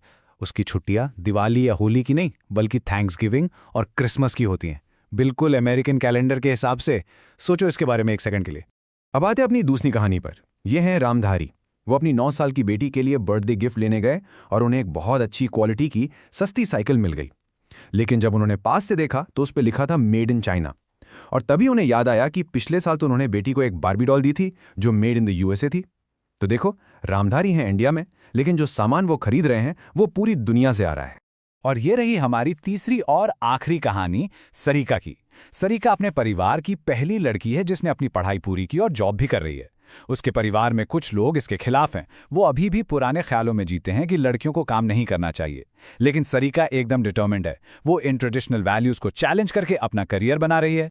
तो अब सोचो, जनार्दन जो जॉन बन जाता है, रामधारी जो चाइना की साइकिल खरीद रहे हैं, और सारिका जो पुराने आइडियाज को चैलेंज कर रही है। इन तीनों बिल्कुल अलग अलग लोगों में आखिर कॉमन क्या है? इसका एक वर्ड में आंसर है ग्लोबलाइजेशन। ये तीनों ही इसके जीते जागते एग्जाम्पल्स हैं कि ग्लोबलाइजेशन हमारी लाइफ को कैसे अफेक्ट करता है, भले हमें पता चले या ना चले। तो आखिर ये ग्लोबलाइजेशन होता क्या है? सुनने में बहुत बड़ा वर्ड लगता है, लेकिन कॉन्सेप्ट बहुत सिंपल है। इसके दिल में है फ्लो, यानी कि प्रवाह। जब आइडियाज, कैपिटल यानी पूंजी, कमोडिटीज यानी वस्तु, और लोग, जब ये सब आसानी से एक देश से दूसरे देश तक मूव करते हैं, उसी को हम ग्लोबलाइजेशन कहते हैं। Basically it's about movement across borders. और ये जो 4 फ्लोज हैं, यही ग्लोबलाइजेशन का कोर है, इसकी नींव है। सोचो, आइडियाज का फ्लो, जैसे डेमोक्रेसी का आइडिया, या वेस्टर्न फैशन, जैसे हम सब जीन्स पहनते हैं। फिर आता है कैपिटल का फ्लो, मतलब जब विदेशी कंपनीज इंडिया में इन्वेस्ट करती हैं। कमोडिटीज का फ्लो तो हमने रामधारी की कहानी में देखा ही, जैसे चाइना के खिलौने या अमेरिका की गाड़ियां। और आखिर में लोगों का फ्लो, जैसे हो सकता है कल को आप पढ़ने या काम करने के लिए वहां जाओ। अच्छा, तो इस सारे फ्लो का नतीजा क्या है? नतीजा ये है कि पूरी दुनिया एक ग्लोबल विलेज जैसी बन गई है, बिल्कुल एक छोटे से गांव की तरह, जहां एक कोने में कुछ होता है ना, तो दूसरे कोने तक उसकी खबर और असर दोनों पहुंच जाते हैं। यूक्रेन में वॉर होती है तो इंडिया में पेट्रोल के दाम बढ़ जाते हैं। हम सब एक दूसरे से बहुत गहराई से जुड़ गए हैं। लेकिन यहां एक सवाल उठता है, आखिर ये फ्लो अचानक इतना तेज कैसे हो गया? ऐसा क्या हुआ कि दुनिया इतनी छोटी लगने लगी? इसके पीछे जो सबसे बड़ा इंजन है वो है टेक्नोलॉजी। टेक्नोलॉजी, इसमें कोई डाउट नहीं है, ग्लोबलाइजेशन का सबसे बड़ा ड्राइवर है। सोचो ना, पहले आइडियाज प्रिंटिंग प्रेस से फैलते थे, जिसमें सालों लग जाते थे। आज इंटरनेट और टेलीफोन की वजह से हम सेकंड्स में दुनिया के दूसरे कोने में बैठे इंसान को वीडियो कॉल कर सकते हैं। और साथ ही फास्ट शिप्स और एरोप्लेन्स जैसे एडवांस ट्रांसपोर्ट ने सामान और लोगों को मूव करना पहले से बहुत ज्यादा फास्ट और सस्ता बना दिया है। यही जो इनक्रेडिबल स्पीड है ना, वही मॉडर्न ग्लोबलाइजेशन को डिफाइन करती है। ओके, तो अब जब हमें पता चल गया है कि ग्लोबलाइजेशन क्या है और इसके पीछे क्या है, तो अब आते हैं इसके कॉन्सिक्वेंसेस पर। हम इसके पॉलिटिकल, इकोनॉमिक और कल्चरल इफेक्ट्स को देखेंगे। अब ये टॉपिक आपके एग्जाम्स के लिए बहुत ही ज्यादा इंपॉर्टेंट है, तो बिल्कुल ध्यान से सुनना। हर एस्पेक्ट के पॉजिटिव और नेगेटिव दोनों पॉइंट्स हैं, एक ही सिक्के के 2 पहलू। पॉलिटिकली यहां 2 अलग अलग व्यूज हैं। एक तरफ कुछ लोग कहते हैं कि मल्टीनेशनल कंपनीज यानी एमएनसीज के आने से सरकार की पावर कम हो गई है। वो कहते हैं कि सरकार अब एक मिनिमलिस्ट स्टेट बन गई है, मतलब उसका काम सिर्फ लॉ एंड ऑर्डर मेंटेन करना रह गया है, वेलफेयर जैसे एजुकेशन और हेल्थ पर फोकस कम हो गया। लेकिन दूसरी तरफ कुछ लोगों का कहना है कि इंटरनेट और बायोमेट्रिक्स जैसी नई टेक्नोलॉजी से स्टेट को और ज्यादा पावर मिल गई है, जिससे वो अपने सिटीजन्स को बेहतर मॉनिटर कर सकती है। इस व्यू के हिसाब से स्टेट आज भी सुप्रीम है। इकोनॉमिकली भी हमें 2 साइड देखने को मिलती हैं। पॉजिटिव साइड ये है कि फॉरेन इन्वेस्टमेंट से देश में डेवलपमेंट होता है, जनार्दन जैसे लोगों को जॉब्स मिलती हैं और हम जैसे कंज्यूमर्स को ज्यादा चॉइस और बेहतर क्वालिटी के प्रोडक्ट्स सस्ते दाम पर मिलते हैं। लेकिन इसका सबसे बड़ा नेगेटिव इम्पैक्ट ये है कि अमीर और गरीब के बीच का गैप बढ़ जाता है। छोटे लोकल दुकानदार बड़ी बड़ी एमएनसीज के सामने आकर टिक नहीं पाते। इसका फायदा सबको बराबर नहीं मिलता। तो यहाँ सबसे बड़ा सवाल ये है कि हम लोगों को इसके नेगेटिव इम्पैक्ट से कैसे बचाएं। यहीं पर सोशल सेफ्टी नेट का कॉन्सेप्ट आता है। इसका मतलब है कि सरकार को ऐसी पॉलिसीज बनानी चाहिए जैसे बेरोजगारी भत्ता या छोटे किसानों और दुकानदारों के लिए सपोर्ट, ताकि जो सबसे कमज़ोर लोग हैं उन्हें ग्लोबलाइजेशन के इकोनॉमिक झटकों से बचाया जा सके। ये एक तरह की सुरक्षा कवच जैसा है। कल्चरली जो सबसे बड़ा डर है वो है कल्चरल होमोजेनाइजेशन, मतलब कि सारे कल्चर्स एक जैसे हो जाएंगे। जैसे कहीं हम जीन्स टॉप के चक्कर में धोती कुर्ता पहनना ही ना भूल जाएं, या अमेरिकन फास्ट फूड कल्चर, जिसे कभी कभी मैकडॉनलाइजेशन भी कहते हैं, हमारे लोकल खाने को रिप्लेस ना कर दे। लेकिन इसका उल्टा भी सच हो सकता है, जिसे कहते हैं कल्चरल हेटेरोजेनाइजेशन। इसमें अलग अलग कल्चर्स मिलकर कुछ नया और यूनिक बनाते हैं, जैसे जीन्स के ऊपर कुर्ता पहनना या सारिका का विमेन एम्पावरमेंट के नए आइडियाज को अपनाना। मतलब हमारे पास चॉइसेस एक्चुअली बढ़ जाती हैं। तो ये तो थी दुनिया की बात। चलो अब थोड़ा जूम इन करते हैं और देखते हैं कि इंडिया की अपनी जर्नी ग्लोबलाइजेशन के साथ कैसी रही है। इंडिया की कहानी को हम 3 इंपॉर्टेंट स्टेजेस में बांट सकते हैं। आज़ादी से पहले ब्रिटिशर्स के टाइम पर इंडिया बस एक रॉ मटेरियल का सप्लायर था। आज़ादी के बाद 1991 तक हमने प्रोटेक्शनिज्म की पॉलिसी अपनाई। ऐसा हमने जानबूझकर किया ताकि हमारी नई नई डोमेस्टिक इंडस्ट्रीज को फॉरेन कंपटीशन से बचाया जा सके और वो ग्रो कर सकें। लेकिन 1991 के बाद एक इकोनॉमिक क्राइसिस के चलते हमने न्यू इकोनॉमिक पॉलिसी इंट्रोड्यूस की और दुनिया के लिए अपने दरवाजे खोल दिए। अच्छा, अब एक बात और याद रखना ज़रूरी है कि हर कोई ग्लोबलाइजेशन का फ़ैन नहीं है। पूरी दुनिया में इसका बहुत विरोध यानी रेजिस्टेंस भी हुआ है। इस रेजिस्टेंस का सबसे बड़ा एग्जाम्पल है वर्ल्ड सोशल फोरम या WSF। ये एक ग्लोबल प्लेटफॉर्म है जो एक्टिविस्ट्स, एनवायरमेंटलिस्ट्स और लेबर यूनियंस को एक साथ लाता है। उनका मेन आर्ग्यूमेंट ये है कि अभी जो ग्लोबलाइजेशन चल रहा है उससे सिर्फ अमीर देशों और बड़ी कंपनियों को फायदा हो रहा है और गरीब होता जा रहा है। और हाँ, ये एग्जाम के लिए याद रखना, इनकी 4th मीटिंग 2004 में हमारे मुंबई में ही हुई थी। चलो तो फटाफट एक क्विक रिवीजन करते हैं कि हमने क्या क्या सीखा। हमने शुरू किया ये समझकर कि ग्लोबलाइजेशन एक फ्लो है, आइडियाज, कैपिटल, कमोडिटीज और लोगों का। फिर हमने इसके 3 कॉन्सिक्वेंसेस देखे, पॉलिटिकल, इकोनॉमिक और कल्चरल, और ये भी देखा कि हर एक के पॉजिटिव और नेगेटिव दोनों पॉइंट्स हैं। फाइनली हमने इंडिया की स्पेसिफिक जर्नी और वर्ल्ड सोशल फोरम जैसे रेसिस्टेंस मूवमेंट्स को भी समझा। तो मैं आपको एक आखिरी सवाल के साथ छोड़ता हूं। अभी बस अपने आसपास देखो, आपके हाथ में जो फोन है, जो कपड़े आपने पहने हैं, जो शोज आप देखते हो, क्या आप ऐसी 5 चीजें स्पॉट कर सकते हो जो सीधे सीधे ग्लोबलाइजेशन का नतीजा है? सोचना इसके बारे में। इसी के साथ हमारा ये एक्सप्लेनर खत्म होता है। आई होप आपको सब अच्छे से समझ आया। Thank you. Politics in India since independence. I know ये यूनिट बहुत बच्चों को प्रॉब्लम देती है, बट टेंशन नॉट। आज हम आपकी सारी प्रॉब्लम को एकदम क्रिस्टल क्लियर करने वाले हैं, जिससे आप बोर्ड में फुल स्कोर कर पाओ। हेलो बच्चों, आपका स्वागत है ईडू मास्टरी में, जहां आपके सारे कॉन्सेप्ट एकदम इजी वे में क्लियर होते हैं। और हाँ, सारे स्टडी मटेरियल के लिए आप हमारी व्हाट्सएप कम्युनिटी ज्वाइन कर सकते हैं, लिंक डिस्क्रिप्शन में है। तो चलिए स्टार्ट करते हैं हमारा पहला chapter, challenges of nation building. तो बच्चों सोचो जरा, 14-15 अगस्त 1947 की रात। एक तरफ पूरा देश खुशियां मना रहा था आज़ादी की, और दूसरी तरफ एक बहुत बड़ा दुख, एक बहुत बड़ा दर्द भी था। जवाहरलाल नेहरू ने अपनी फेमस स्पीच में इसे ट्रिस्ट विद डेस्टिनी कहा था, एक वादा जो हमने अपनी किस्मत से किया था। लेकिन उस किस्मत के साथ आया देश का बंटवारा, यानी पार्टीशन। किसी ने सपने में भी नहीं सोचा था कि आज़ादी इतनी हिंसा और इतनी त्रासदी के साथ आएगी। तो जब आज़ाद भारत ने जन्म लिया ना, तो उसके सामने शुरू से ही पहाड़ जैसे बड़े बड़े चैलेंजेस खड़े थे। और यहीं से आता है आपका सबसे इंपॉर्टेंट लॉन्ग आंसर क्वेश्चन, जो बोर्ड एग्जाम्स में बिलीव मी बार बार पूछा जाता है कि आज़ादी के ठीक बाद इंडिया के सामने ऐसी कौन सी 3 सबसे बड़ी चुनौतियां या चैलेंजेस आकर खड़ी हो गई थी। चलिए इनको एक एक करके ठीक से समझते हैं। तो ये थे वो 3 मेन चैलेंजेस। सबसे पहला, द चैलेंज ऑफ यूनिटी। यार, इंडिया इतना डाइवर्स देश है, अलग अलग धर्म, इतनी सारी भाषाएं, अलग अलग कल्चर्स। इस पूरी डाइवर्सिटी को एक साथ एक देश में जोड़ के रखना सबसे बड़ा, सबसे पहला चैलेंज था। दूसरा, the challenge to establish democracy. हमारे लीडर्स ने प्रॉमिस किया था कि आज़ाद इंडिया एक डेमोक्रेटिक कंट्री बनेगा, जहां हर किसी को वोट का अधिकार होगा। पर इतने बड़े, इतने गरीब देश में डेमोक्रेसी लाना और इसे चलाना कोई आसान काम नहीं था। और तीसरा, the challenge of development for all. मतलब देश का विकास करना, पर ऐसा विकास जिसका फायदा सिर्फ कुछ अमीर लोगों को ना मिले, बल्कि सोसाइटी के हर एक इंसान तक, हर गरीब तक पहुंचे। पहले 2 चैलेंजेस पर हम इस चैप्टर में डिटेल में बात करेंगे और डेवलपमेंट वाले चैलेंज को आगे के चैप्टर्स में समझेंगे। इन 3 चैलेंजेस में से जो सबसे पहला और कह सकते हैं सबसे दर्दनाक चैलेंज था, वो था देश का बंटवारा, द ट्रॉमा ऑफ पार्टीशन। एक ऐसी त्रासदी जिसके बारे में किसी ने सोचा भी नहीं था कि वो इतनी वायलेंट और इतनी भयानक होगी। अब सवाल उठता है कि ये पार्टीशन आखिर हुआ क्यों? इसके पीछे थी 2 नेशन थ्योरी। ये थ्योरी प्रमोट की थी मुस्लिम लीग ने और उनके लीडर मोहम्मद अली जिन्ना ने। इस थ्योरी के हिसाब से इंडिया एक नहीं बल्कि 2 कौमों या पीपल्स का देश था, हिंदू और मुस्लिम, और इसीलिए उन्होंने मुस्लिम्स के लिए एक अलग देश यानी पाकिस्तान की मांग की। कांग्रेस इस थ्योरी के बिल्कुल खिलाफ थी, वो देश के टुकड़े नहीं चाहती थी, लेकिन उस वक्त के पॉलिटिकल हालात इतने बिगड़ गए थे कि आखिर में पार्टीशन को रोका नहीं जा सका।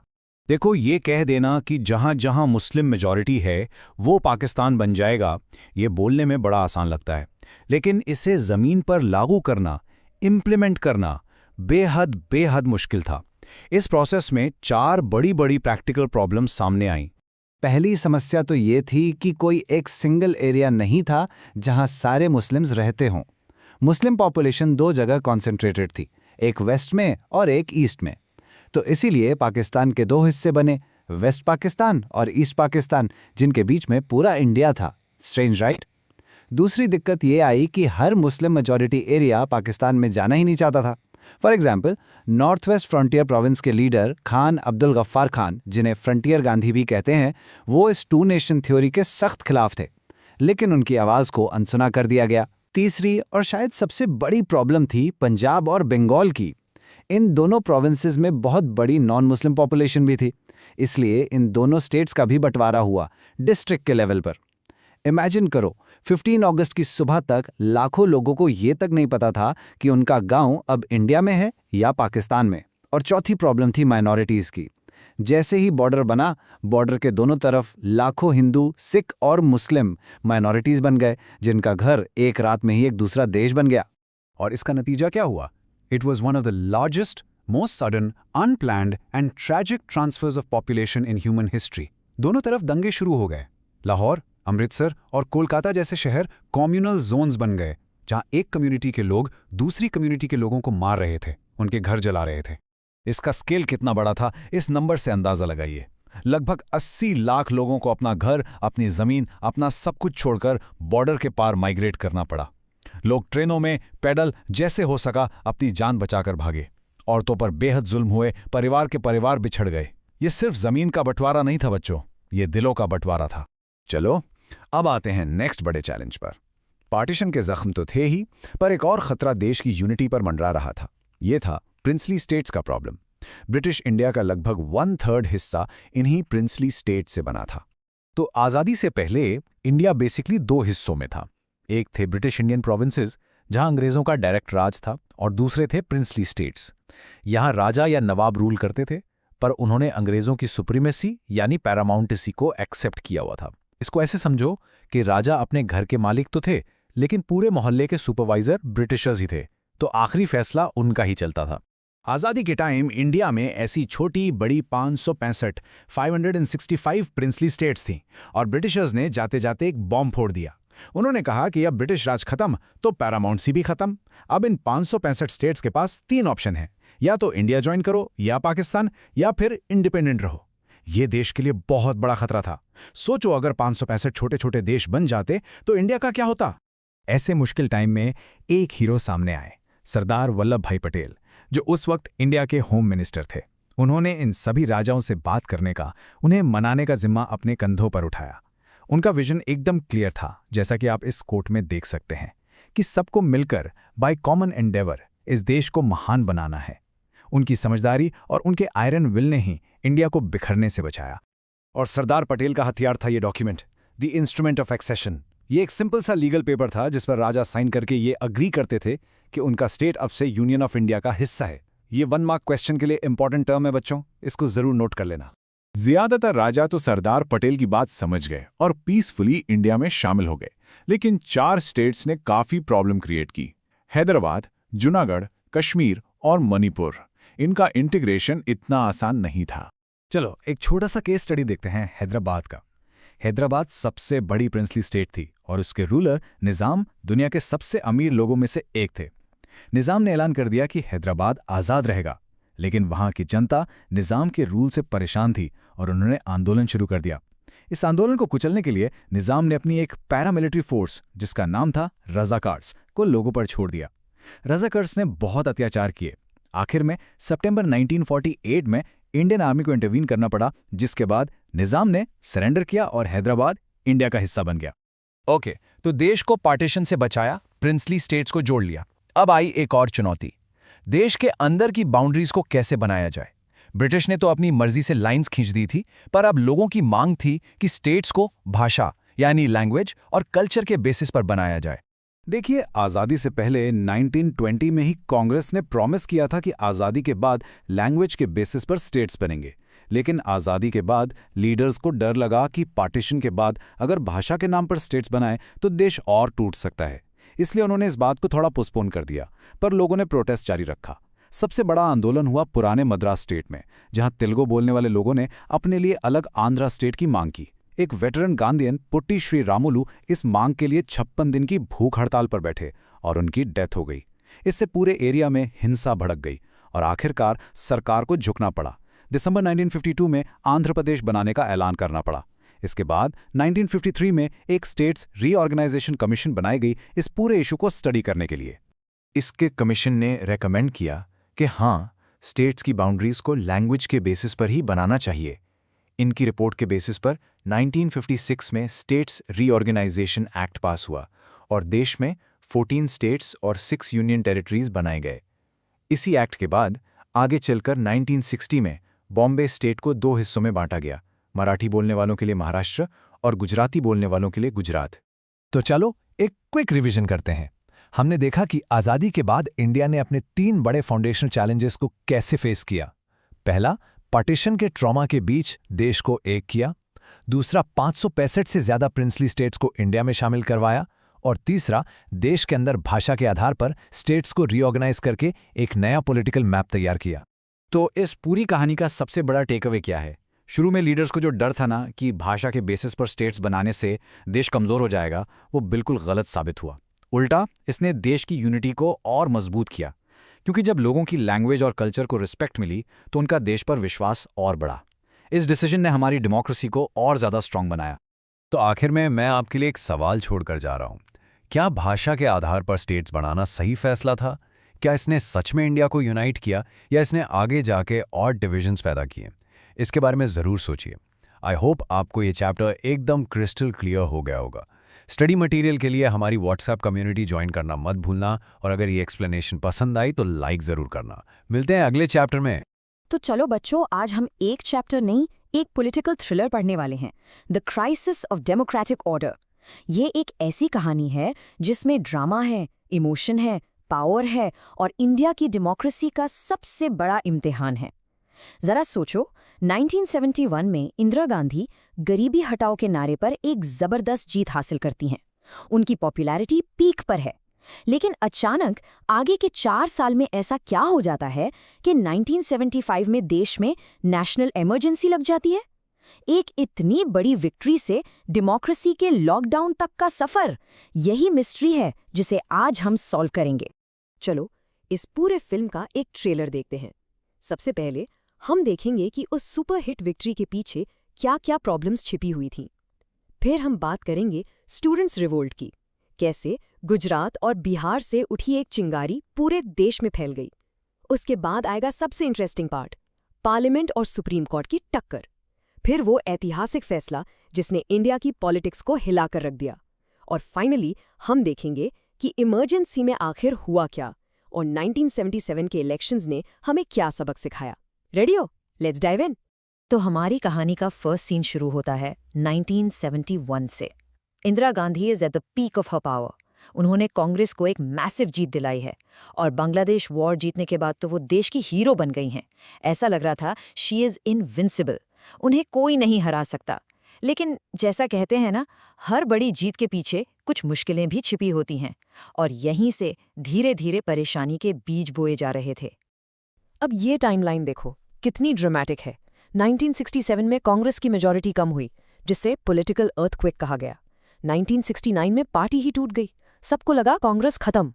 लेकिन इंदिरा गांधी ने गरीबी हटाओ के नारे पर 1971 में एक हिस्टोरिक कमबैक किया और फिर दिसंबर 1971 में बांग्लादेश वॉर की जीत ने उन्हें दुर्गा का अवतार बना दिया।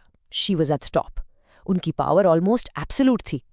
इसीलिए जो आगे हुआ ना, वो और भी ज्यादा शॉकिंग है। मगर देश के सामने असलियत कुछ और थी। इकोनॉमिक प्रॉब्लम्स का पहाड़ खड़ा था। बांग्लादेश क्राइसिस की वजह से 8 मिलियन यानी 80 लाख रेफ्यूजीज इंडिया आ गए, जिससे इकोनॉमी पर जबरदस्त बोझ पड़ा। ऊपर से अमेरिका ने पाकिस्तान का साथ देते हुए इंडिया की सारी फाइनेंशियल एड बंद कर दी। इंटरनेशनल मार्केट में तेल के दाम बढ़ गए तो देश में महंगाई आसमान छूने लगी। इन्फ्लेशन, बेरोजगारी सब बढ़ रहा था और इस पर 1972-73 में मॉनसून भी फेल हो गया। खेतीबाड़ी चौपट। हालात इतनी खराब थी कि गवर्नमेंट ने अपने एम्प्लॉयज की सैलरी तक फ्रीज कर दी। सोचो आम आदमी का क्या हाल हो रहा होगा। तो जब पेट में आग हो और जेब खाली तो गुस्सा सड़कों पर उतरता ही है। और इस बार इस गुस्से को आवाज दी देश के स्टूडेंट्स ने। ये वो दौर था जब लोगों का फ्रस्ट्रेशन एक बड़े आंदोलन में बदल गया और उन्होंने सीधे गवर्नमेंट को चैलेंज करना शुरू कर दिया। ये प्रोटेस्ट शुरू हुए 2 स्टेट्स से, गुजरात और बिहार। जनवरी 1974 में गुजरात और मार्च 1974 में बिहार। रीजंस आम आदमी के थे, खाने की बढ़ती कीमतें, बेरोजगारी और करप्शन। गुजरात में ऑपोजिशन लीडर मोरारजी देसाई ने मूवमेंट को लीड किया और वहां प्रेसिडेंट्स रूल लगाना पड़ा।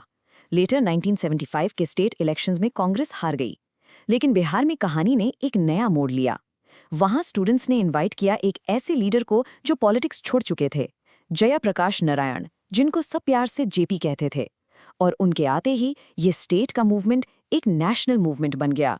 जेपी ने आते ही इस आंदोलन को एक नया विजन दे दिया। उन्होंने कहा, हमें सिर्फ सरकार नहीं बदलनी है, हमें पूरा सिस्टम बदलना है। उन्होंने नारा दिया संपूर्ण क्रांति का, यानी टोटल रेवोल्यूशन। ये सिर्फ एक प्रोटेस्ट नहीं था, ये पूरे सामाजिक, आर्थिक और राजनीतिक ढांचे को बदलने की पुकार थी। इस एक नारे ने सारी ऑपोजिशन पार्टीज को एक साथ ला दिया और उन्हें इंदिरा गांधी के खिलाफ एक बहुत बड़ा, बहुत पावरफुल लीडर मिल गया। तो एक तरफ सड़कों पर आंदोलन चल रहा था और दूसरी तरफ बंद कमरों में, कोर्ट्स में एक अलग ही जंग छिड़ गई थी। ये लड़ाई थी इंडिया की 2 सबसे ताकतवर इंस्टीट्यूशंस के बीच, इंदिरा गांधी की गवर्नमेंट यानी पार्लियामेंट और दूसरी तरफ द सुप्रीम कोर्ट। और सवाल ये था कि कॉन्स्टिट्यूशन का असली रक्षक है कौन? इसको सिंपल तरीके से समझते हैं। सोचो, कॉन्स्टिट्यूशन एक गेम की रूल बुक है। पार्लियामेंट यानी गवर्नमेंट कह रही थी, हमें लोगों ने चुना है, इसलिए हम जनता की भलाई के लिए कोई भी रूल चेंज कर सकते हैं। लेकिन सुप्रीम कोर्ट ने कहा, होल्ड ऑन, रूल बुक सबसे ऊपर है। आप उसमें छोटे मोटे बदलाव कर सकते हो, लेकिन आप गेम के फंडामेंटल रूल्स को नहीं बदल सकते, उसकी आत्मा को नहीं मार सकते। ये थी असली लड़ाई। और इसी लड़ाई का नतीजा था 1973 का ऐतिहासिक केशवानंदा भारती केस। इस केस में सुप्रीम कोर्ट ने एक ऐसा फैसला दिया जिसे हम बेसिक स्ट्रक्चर डॉक्ट्रिन कहते हैं। ये एग्जाम के लिए सुपर इंपॉर्टेंट है, इसको नोट कर लो। कोर्ट ने साफ साफ कहा कि पार्लियामेंट कॉन्स्टिट्यूशन को अमेंड कर सकती है, बट उसके बेसिक फीचर्स जैसे डेमोक्रेसी, फंडामेंटल राइट्स, जुडिशरी की आज़ादी, इनको हाथ भी नहीं लगा सकती। बेसिकली सुप्रीम कोर्ट ने एक लक्ष्मण रेखा खींच दी जिससे गवर्नमेंट क्रॉस नहीं कर सकती थी। इसके बाद टेंशन और ज्यादा बढ़ गई। गवर्नमेंट ने 3 सीनियर जजेस को साइड करके जस्टिस A.N. रे को चीफ जस्टिस ऑफ इंडिया बना दिया। ये एक बहुत बड़ी बात थी क्योंकि अब तक हमेशा सीनियर मोस्ट जज ही CJI बनते थे। इससे लोगों को लगा कि गवर्नमेंट एक कमिटेड जुडिशरी चाहती है, मतलब ऐसे जजेस जो सरकार की हाँ में हाँ मिलाएं। जुडिशरी की आज़ादी पर यह एक बहुत बड़ा हमला माना गया। सड़कों पर आग लगी हुई थी, पार्लियामेंट और कोर्ट में तनाव था और अब कहानी अपने क्लाइमैक्स की तरफ बढ़ रही थी।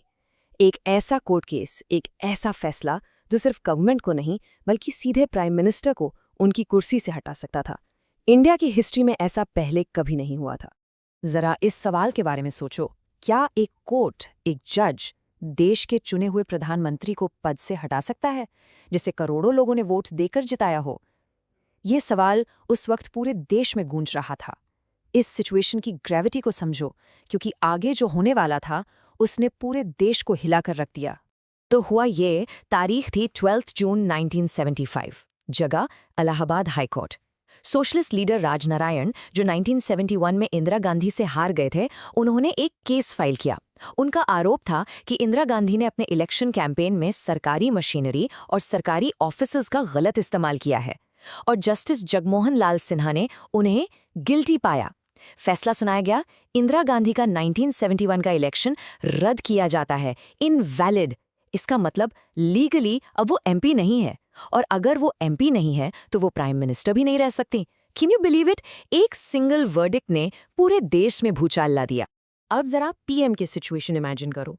एक तरफ सड़कों पर जेपी नारायण उनके रेजिग्नेशन की मांग कर रहे हैं, लाखों लोग उनके साथ हैं, और दूसरी तरफ कोर्ट ने उनका इलेक्शन ही कैंसिल कर दिया है।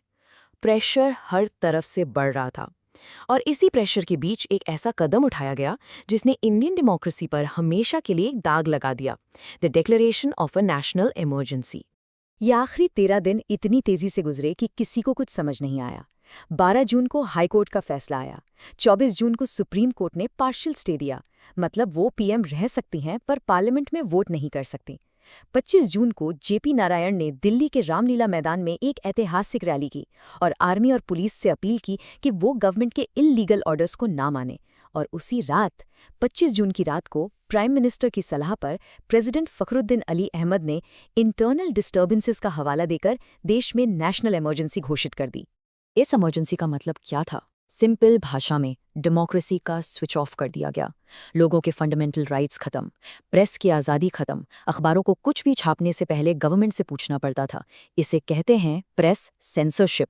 हजारों अपोजिशन लीडर्स और वर्कर्स को रातों रात जेल में डाल दिया गया। प्रोटेस्ट, स्ट्राइक, सब कुछ बैन। सारी पावर सेंट्रल गवर्नमेंट के हाथ में आ गई। इफेक्टिवली अगले 18 महीनों के लिए इंडियन डेमोक्रेसी को आईसीयू में डाल दिया गया था। इमरजेंसी 18 महीने तक चली। फिर जनवरी 1977 में इंदिरा गांधी ने अचानक इलेक्शंस अनाउंस कर दिए। सब हैरान थे। ये सिर्फ एक इलेक्शन नहीं था, ये इमरजेंसी पर एक रेफरेंडम था। फैसले की घड़ी आ गई थी, अब जनता को अपना वर्डिक्ट देना था।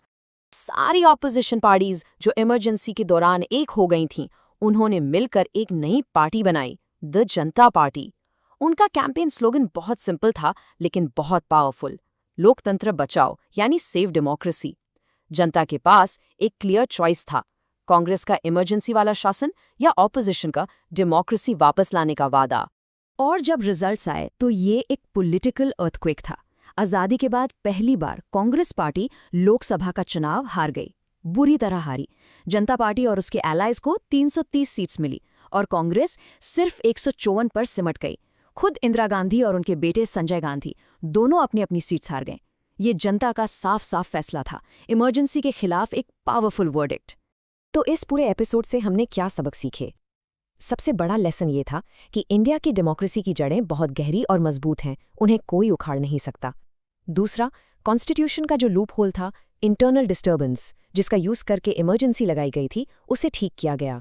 अब इमरजेंसी सिर्फ आर्म्ड रिबेलियन यानी देश के अंदर हथियारबंद विद्रोह के ग्राउंड पर ही लगाई जा सकती है, वो भी कैबिनेट के रिटन एडवाइस पर।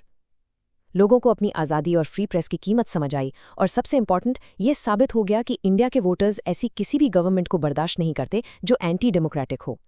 तो एक बार जल्दी से रिवाइज करें। कहानी शुरू हुई इकोनॉमिक प्रॉब्लम्स से, उससे हुए स्टूडेंट प्रोटेस्ट्स, फिर शुरू हुई जुडिशरी और गवर्नमेंट की तकरार, जिसका क्लाइमैक्स था इलाहाबाद हाई कोर्ट का वर्डिक्ट। इसके जवाब में आई इमरजेंसी, जिसके 18 महीने बाद हुए 1977 के इलेक्शंस, जिसमें जनता ने अपना फैसला सुना दिया। अब इस पूरी कहानी के बाद मैं आपसे एक सवाल छोड़कर जा रही हूं। आपके हिसाब से एक डेमोक्रेसी का सबसे बड़ा रक्षक, सबसे बड़ा सेफगार्ड क्या है? क्या वो कोर्ट्स हैं, प्रेस है या कुछ और? इसके बारे में जरूर सोचना।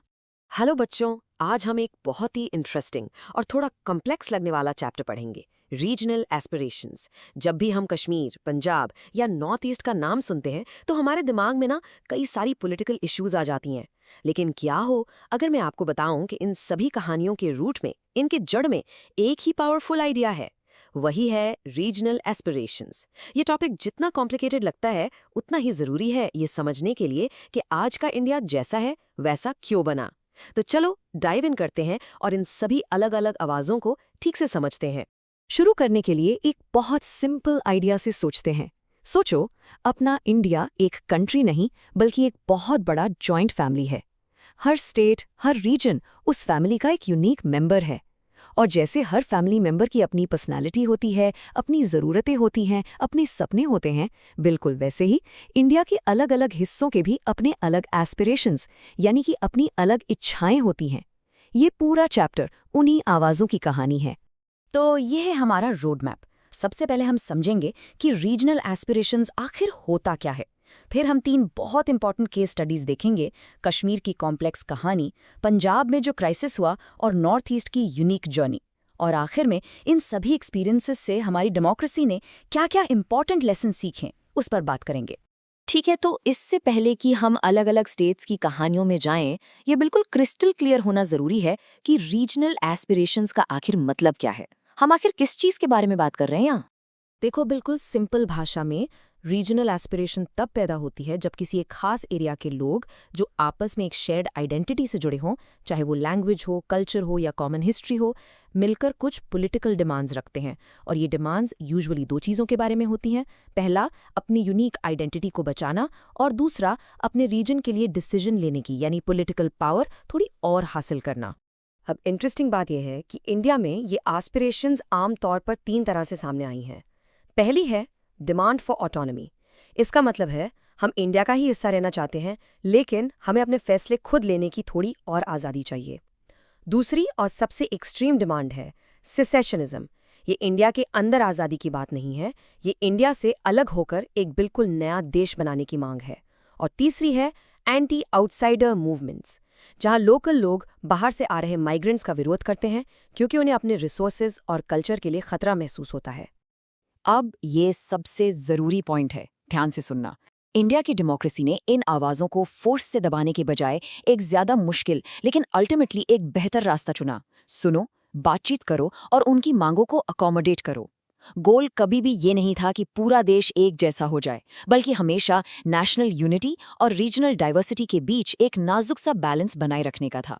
चलो अब आते हैं हमारी पहली केस स्टडी पर, और ये शायद सबसे कॉम्प्लेक्स और सेंसिटिव भी है, जम्मू एंड कश्मीर। ये इतना कॉम्प्लिकेटेड इसीलिए है क्योंकि यहाँ का इशू सिर्फ इंटरनल एस्पिरेशंस का नहीं था। ये एक उलझा हुआ जाल था जिसमें एक यूनिक हिस्ट्री थी, अलग अलग इंटरनल आइडेंटिटीज़ थीं, और हाँ, एक्सटर्नल फैक्टर्स भी थे जिसमें पाकिस्तान का रोल हमेशा से रहा है। यहाँ की हिस्ट्री बहुत लंबी और लेयर्ड है। ये शुरू होती है 1947 में, जब महाराजा हरी सिंह ने इंस्ट्रूमेंट ऑफ एक्सेशन साइन किया, जिससे जम्मू और कश्मीर इंडिया का हिस्सा बना, पर कुछ खास शर्तों के साथ। इसी यूनिक एक्सेशन का सम्मान करने के लिए कॉन्स्टिट्यूशन में आर्टिकल 370 डाला गया, जिससे स्टेट को एक स्पेशल स्टेटस और काफ़ी ऑटोनॉमी मिली। लेकिन अगले कुछ डेकेड्स में सेंटर और स्टेट के लीडर्स, खासकर शेख अब्दुल्ला के बीच इसी ऑटोनॉमी को लेकर टेंशन्स बढ़ती गईं। ये मिसट्रस्ट इतना बढ़ गया कि 1989 में आतंकवाद की शुरुआत हुई, और इस लंबे चैप्टर में एक बहुत बड़ा मोड़ 2019 में आया, जब इंडियन पार्लियामेंट ने आर्टिकल 370 को हटा दिया। और ये स्लाइड इसकी अंदरूनी कॉम्प्लेक्सिटी को बहुत अच्छे से दिखाती है। जम्मू एंड कश्मीर जो पहले स्टेट था, वो कभी भी एक जैसा नहीं था। वो 3 बिल्कुल अलग अलग रीजन से मिलकर बना था। जम्मू के हिंदू मेजॉरिटी फुटहिल्स, कश्मीर वाली जो मुस्लिम मेजॉरिटी है, और लद्दाख का हाई ऑल्टीट्यूड डेजर्ट जहां बुद्धिस्ट और मुस्लिम आबादी है। हर रीजन की अपनी ज्योग्राफी, अपना कल्चर और अपने पॉलिटिकल एस्पिरेशंस थे। वैली के एस्पिरेशन के दिल में जो आइडिया था वो था कश्मीरियत का। इसका मतलब है एक यूनिक मिलीजुली संस्कृति जो सदियों से कश्मीर के लोगों के बीच शेयर्ड हिस्ट्री और वैल्यूज से बनी है। बहुत से लोगों के लिए ये पहचान सबसे ऊपर थी। वो खुद को सबसे पहले कश्मीरी मानते थे, और अपने इस अलग कल्चर को बचाना ही उनकी सबसे बड़ी एस्पिरेशन थी। तो आखिर झगड़े की जड़ क्या थी? ये अनिवार्य रूप से प्रायोरिटीज का टकराव था। सेंट्रल गवर्नमेंट के लिए टॉप प्रायोरिटी हमेशा नेशनल सिक्योरिटी और कश्मीर को बाकी इंडिया के साथ इंटीग्रेट करना था। लेकिन कश्मीरी लीडर्स के लिए प्रायोरिटी थी स्टेट को दी गई ऑटोनॉमी और अपनी कश्मीरियत वाली पहचान को बचाना। सोच के इस बुनियादी फर्क ने एक गहरा और लंबा मिसट्रस्ट पैदा किया, जिसने कई दशकों तक रिश्तों को डिफाइन किया। चलिए अब हम अपने दूसरे केस स्टडी पर चलते हैं, पंजाब। जहां कश्मीर का विवाद उसके अनोखे विलय और एक मिश्रित क्षेत्रीय पहचान में निहित था, वहीं पंजाब का संकट धार्मिक पहचान और राजनीतिक शक्ति के लिए संघर्ष से गहराई से जुड़ा हुआ था। ये एक बिल्कुल अलग लेकिन उतनी ही महत्वपूर्ण क्षेत्रीय आकांक्षा की कहानी है। इसकी कहानी शुरू होती है अकाली दल से, जो एक पॉलिटिकल पार्टी है। उन्होंने एक अलग पंजाबी स्पीकिंग स्टेट यानी पंजाबी सूबा की मांग की, जो आखिरकार 1966 में बन गया। लेकिन इलेक्शंस जीतने के बाद भी अकालीज को लगा कि असली पावर तो उनके हाथ में है ही नहीं। उन्हें लगता था कि असली कंट्रोल तो सेंट्रल के पास है, जो अक्सर उनकी चुनी हुई सरकार को डिसमिस कर देती थी। इसी बढ़ती हुई फ्रस्ट्रेशन में उन्होंने 1973 में ऐतिहासिक आनंदपुर साहिब रेजोल्यूशन पास किया, जिसमें स्टेट के लिए बहुत ज्यादा ऑटोनॉमी मांगी गई। और यहाँ पर सबसे जरूरी बात आती है, इस रेजोल्यूशन को दो बिल्कुल अलग-अलग तरीकों से समझा गया। कुछ लोगों ने इसे फेडरलिज्म को मजबूत करने की एक जायज मांग के रूप में देखा, स्टेट्स के लिए ज्यादा पावर मांगना। लेकिन सेंट्रल गवर्नमेंट और बहुत से दूसरे लोगों ने इसे शक की नज़र से देखा। उन्हें लगा कि ये एक अलग सिख देश यानी खालिस्तान बनाने की तरफ एक छुपा हुआ कदम था, और ये बहुत बड़े विवाद का कारण बना। इसके बाद घटनाएं बहुत दुखदायक रूप से आगे बढ़ीं। 1980 की शुरुआत तक इस मूवमेंट पर हथियारबंद चरमपंथियों ने कब्जा कर लिया था और खालिस्तान की मांग हिंसा में बदल गई। इसके जवाब में सरकार ने 1984 में गोल्डन टेम्पल से आतंकियों को निकालने के लिए ऑपरेशन ब्लू स्टार लॉन्च किया। इस पवित्र स्थल पर हुई कार्रवाई से सिख भावनाओं को गहरी ठेस पहुंची और कुछ ही महीनों बाद प्रधानमंत्री इंदिरा गांधी की हत्या उनके सिख बॉडीगार्ड्स ने कर दी। इसके बाद पूरे देश में भयानक सिख विरोधी दंगे भड़क उठे। शांति बहाल करने की कोशिश 1985 में राजीव लोंगोमा लकॉट के साथ की गई, लेकिन ये पूरा दशक हमारे इतिहास का एक बहुत दर्दनाक अध्याय बना हुआ है। ठीक है, चलो अब अपने तीसरे और आखिरी रीजन की तरफ चलते हैं, नॉर्थ ईस्ट। अगर कश्मीर यूनिक एक्सेशन के बारे में था और पंजाब धार्मिक पहचान के बारे में, तो नॉर्थ ईस्ट एक बिल्कुल अलग ही कहानी है। ये एक ऐसी जगह है जहां इतनी ज़्यादा डाइवर्सिटी है कि इसे एस्पिरेशंस का पैचवर्क यानी अलग अलग आकांक्षाओं का एक थेगड़ा कहना बिल्कुल सही है। नॉर्थ ईस्ट की डिमांड्स को हम मोटे तौर पर अपनी जानी पहचानी 3 कैटेगरीज में बांट सकते हैं। पहला, ऑटोनॉमी। आज़ादी के वक्त ये पूरा इलाका ज्यादातर एक बड़ा स्टेट असम हुआ करता था। समय के साथ अलग अलग ट्राइबल कम्युनिटीज़ ने अपने कल्चर को बचाने के लिए अपने अलग स्टेट्स की मांग की, जिसके चलते नागालैंड, मेघालय, मिजोरम और बाकी स्टेट्स बने। दूसरा, सेसेशनिस्ट डिमांड्स थीं, जहां नागालैंड और मिजोरम जैसे जगहों पर हथियारबंद समूहों ने भारत से पूरी तरह अलग होने के लिए लड़ाई की। और तीसरा बड़ा मुद्दा था शक्तिशाली एंटी आउटसाइडर मूवमेंट्स का उभरना। इसका सबसे बड़ा एग्जाम्पल था असम मूवमेंट। 1979 से 1985 तक ऑल असम स्टूडेंट्स यूनियन यानी AASU के नीचे स्टूडेंट्स ने एक बहुत बड़ा शांतिपूर्ण आंदोलन किया। उन्हें डर था कि बांग्लादेश से लगातार और बिना रोक टोक के आ रहे माइग्रेंट्स उनके संसाधनों पर बहुत दबाव डाल रहे हैं और उनके कल्चर, उनकी भाषा और उनकी पॉलिटिकल पावर के लिए खतरा बन रहे हैं। ये लंबा आंदोलन आखिरकार सेंट्रल गवर्नमेंट के साथ आसाम अकॉर्ड साइन होने के बाद खत्म हुआ। तो इन 3 बिल्कुल अलग, बहुत कॉम्प्लेक्स कहानियों को देखने के बाद कश्मीर, पंजाब और नॉर्थ ईस्ट, हमारी डेमोक्रेसी ने आखिर क्या सीखा? वो कौन से बड़े लेसन्स हैं जो हम इन उथल-पुथल भरे दशकों से ले सकते हैं? सबसे पहला और सबसे इम्पॉर्टेंट लेसन ये है कि रीजनल एस्पिरेशंस का होना ज़रूरी नहीं कि देश विरोधी हो। ये भारत जैसे डाइवर्स देश में एक नॉर्मल और एक्सपेक्टेड चीज़ है। दूसरा, इंडिया के अनुभव ने दिखाया है कि इन मांगों को दबाने की कोशिश करने से कहीं बेहतर है कि उनसे बातचीत की जाए और पावर शेयरिंग की जाए। तीसरा, इकोनॉमिक डेवलपमेंट बहुत मायने रखता है। जब एक रीजन को लगता है कि वो देश की तरक्की का हिस्सा है और लोगों के साथ फेयर ट्रीटमेंट हो रहा है, तो अलगाव की भावना अपने आप कम हो जाती है। और आखिर में, शायद थोड़ा अजीब लगे, लेकिन रीजनल आवाज़ों को जगह देने से देश कमज़ोर नहीं बल्कि और मजबूत होता है। तो इस पूरे चैप्टर का कोर मैसेज यही है, एकता का मतलब एक रूपता नहीं है। Unity doesn't mean uniformity. India की सबसे बड़ी ताकत ये नहीं है कि हम सब एक जैसे हैं, बल्कि ये है कि हम इतने ज़्यादा डाइवर्स हैं। आज हमने समझा कि रीजनल एस्पिरेशंस क्या होती हैं, और हमने देखा कि कैसे इंडिया ने बहुत सारी मुश्किलों के बाद कश्मीर, पंजाब और नॉर्थ ईस्ट के कॉम्प्लेक्स इश्यूज़ को डेमोक्रेटिक तरीकों से मैनेज करने की कोशिश की है। तो मैं आप लोगों के लिए सोचने के लिए एक सवाल छोड़कर जा रहा हूँ।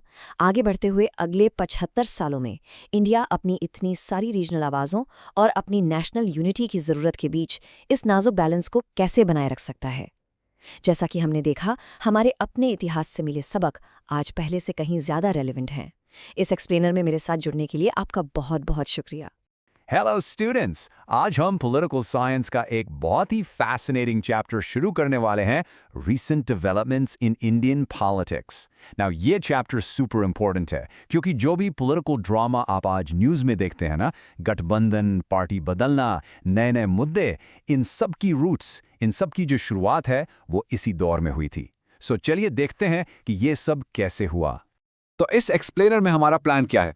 देखिए, सबसे पहले हम टाइम ट्रैवल करके 1980s के एंड का पॉलिटिकल सीन समझेंगे। फिर will look at 5 game changing developments जिसने इंडिया की पॉलिटिक्स को हमेशा के लिए बदल दिया। उसके बाद हम गठबंधन सरकारों यानी द एरा ऑफ कोलिशंस को डिकोड करेंगे और फाइनली इन सब का इंडियन पॉलिटिक्स पर क्या परमानेंट असर हुआ वो देखेंगे। तो are you ready? Let's begin. Okay, so हमारी कहानी शुरू होती है 1984 में। After the tragic assassination of Indira Gandhi, उनके बेटे राजीव गांधी ने प्राइम मिनिस्टर का चार्ज लिया। इसके बाद जो इलेक्शंस हुए ना, उसमें कांग्रेस को एक ऐसी जीत मिली जैसी पहले कभी नहीं देखी गई थी।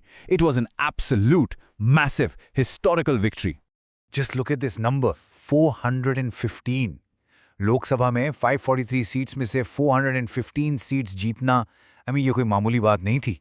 ये एक पॉलिटिकल सुनामी था। इससे सबको लगा कि जो कांग्रेस सिस्टम है, यानी कांग्रेस पार्टी का जो डेकेड से इंडियन पॉलिटिक्स पर डोमिनेंस था, वो अब और भी स्ट्रांग हो गया है और शायद हमेशा चलता रहेगा। The control was just absolute.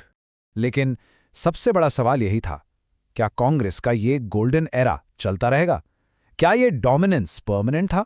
Well, जैसा कि हिस्ट्री ने हमें दिखाया, 80s के एंड तक आते आते इंडियन पॉलिटिक्स की पूरी पिक्चर ही बदलने वाली थी। अ स्टॉर्म वॉज डेफिनेटली ब्रूइंग। तो आखिर हुआ क्या? अराउंड 1989 5 ऐसी बड़ी चीजें हुई जिन्होंने एक साथ मिलकर इंडियन पॉलिटिक्स की नींव हिला दी। ये 5 डेवलपमेंट्स इतने पावरफुल थे कि इनका असर हम आज तक फील करते हैं। Let's break them down one by one. इस टाइमलाइन पर एक नजर डालिए और आपको समझ आएगा कि यह सब कितनी तेजी से हुआ। जस्ट अ फ्यू ईयर्स का गैप। सोचो, 1989 में कांग्रेस का डोमिनेंस एंड हुआ। 1990 में मंडल कमीशन की रिपोर्ट लागू हुई। 1991 में देश में न्यू इकोनॉमिक पॉलिसी आई और उसी साल ट्रेजिकली राजीव गांधी का असैसिनेशन हो गया। और 1992 में बाबरी मस्जिद डेमोलिशन। ये एक के बाद एक ऐसे इवेंट्स थे जिन्होंने देश की पॉलिटिक्स और सोसाइटी दोनों को बहुत डीपली इंपैक्ट किया। ओके, सो पहला और सबसे ड्रामेटिक डेवलपमेंट था कांग्रेस पार्टी का डिक्लाइन। जस्ट इमेजिन दिस, जो पार्टी 1984 में 415 सीट जीती थी, वो अचानक 1989 इलेक्शंस में सिर्फ 197 पर आ गई। For the first time in a very long time किसी भी पार्टी को क्लियर मेजॉरिटी नहीं मिली। और बस यहीं से कांग्रेस सिस्टम का चैप्टर क्लोज हुआ और इंडिया में एक नए मल्टी पार्टी सिस्टम की शुरुआत हुई। ये ग्राफ इस स्टोरी को बिल्कुल साफ दिखाता है। लुक एट दैट ड्रॉप, 415 से सीधा नीचे 197 इन जस्ट वन इलेक्शन। ये जो इतना बड़ा पॉलिटिकल वैक्यूम क्रिएट हुआ ना, इसने बाकी पार्टीज के लिए नेशनल पॉलिटिक्स के दरवाजे खोल दिए। A whole new chapter was beginning. तो जब किसी एक पार्टी को फुल मेजॉरिटी नहीं मिली तो सवाल उठा, सरकार कैसे बनेगी? सॉल्यूशन निकला, कोalition गवर्नमेंट, या जिसे हम कहते हैं गठबंधन सरकार। इसका सिंपल सा मतलब है कि जब एक पार्टी अकेले गवर्नमेंट नहीं बना सकती तो वो दूसरी पार्टीज के साथ टीम अप कर लेती है।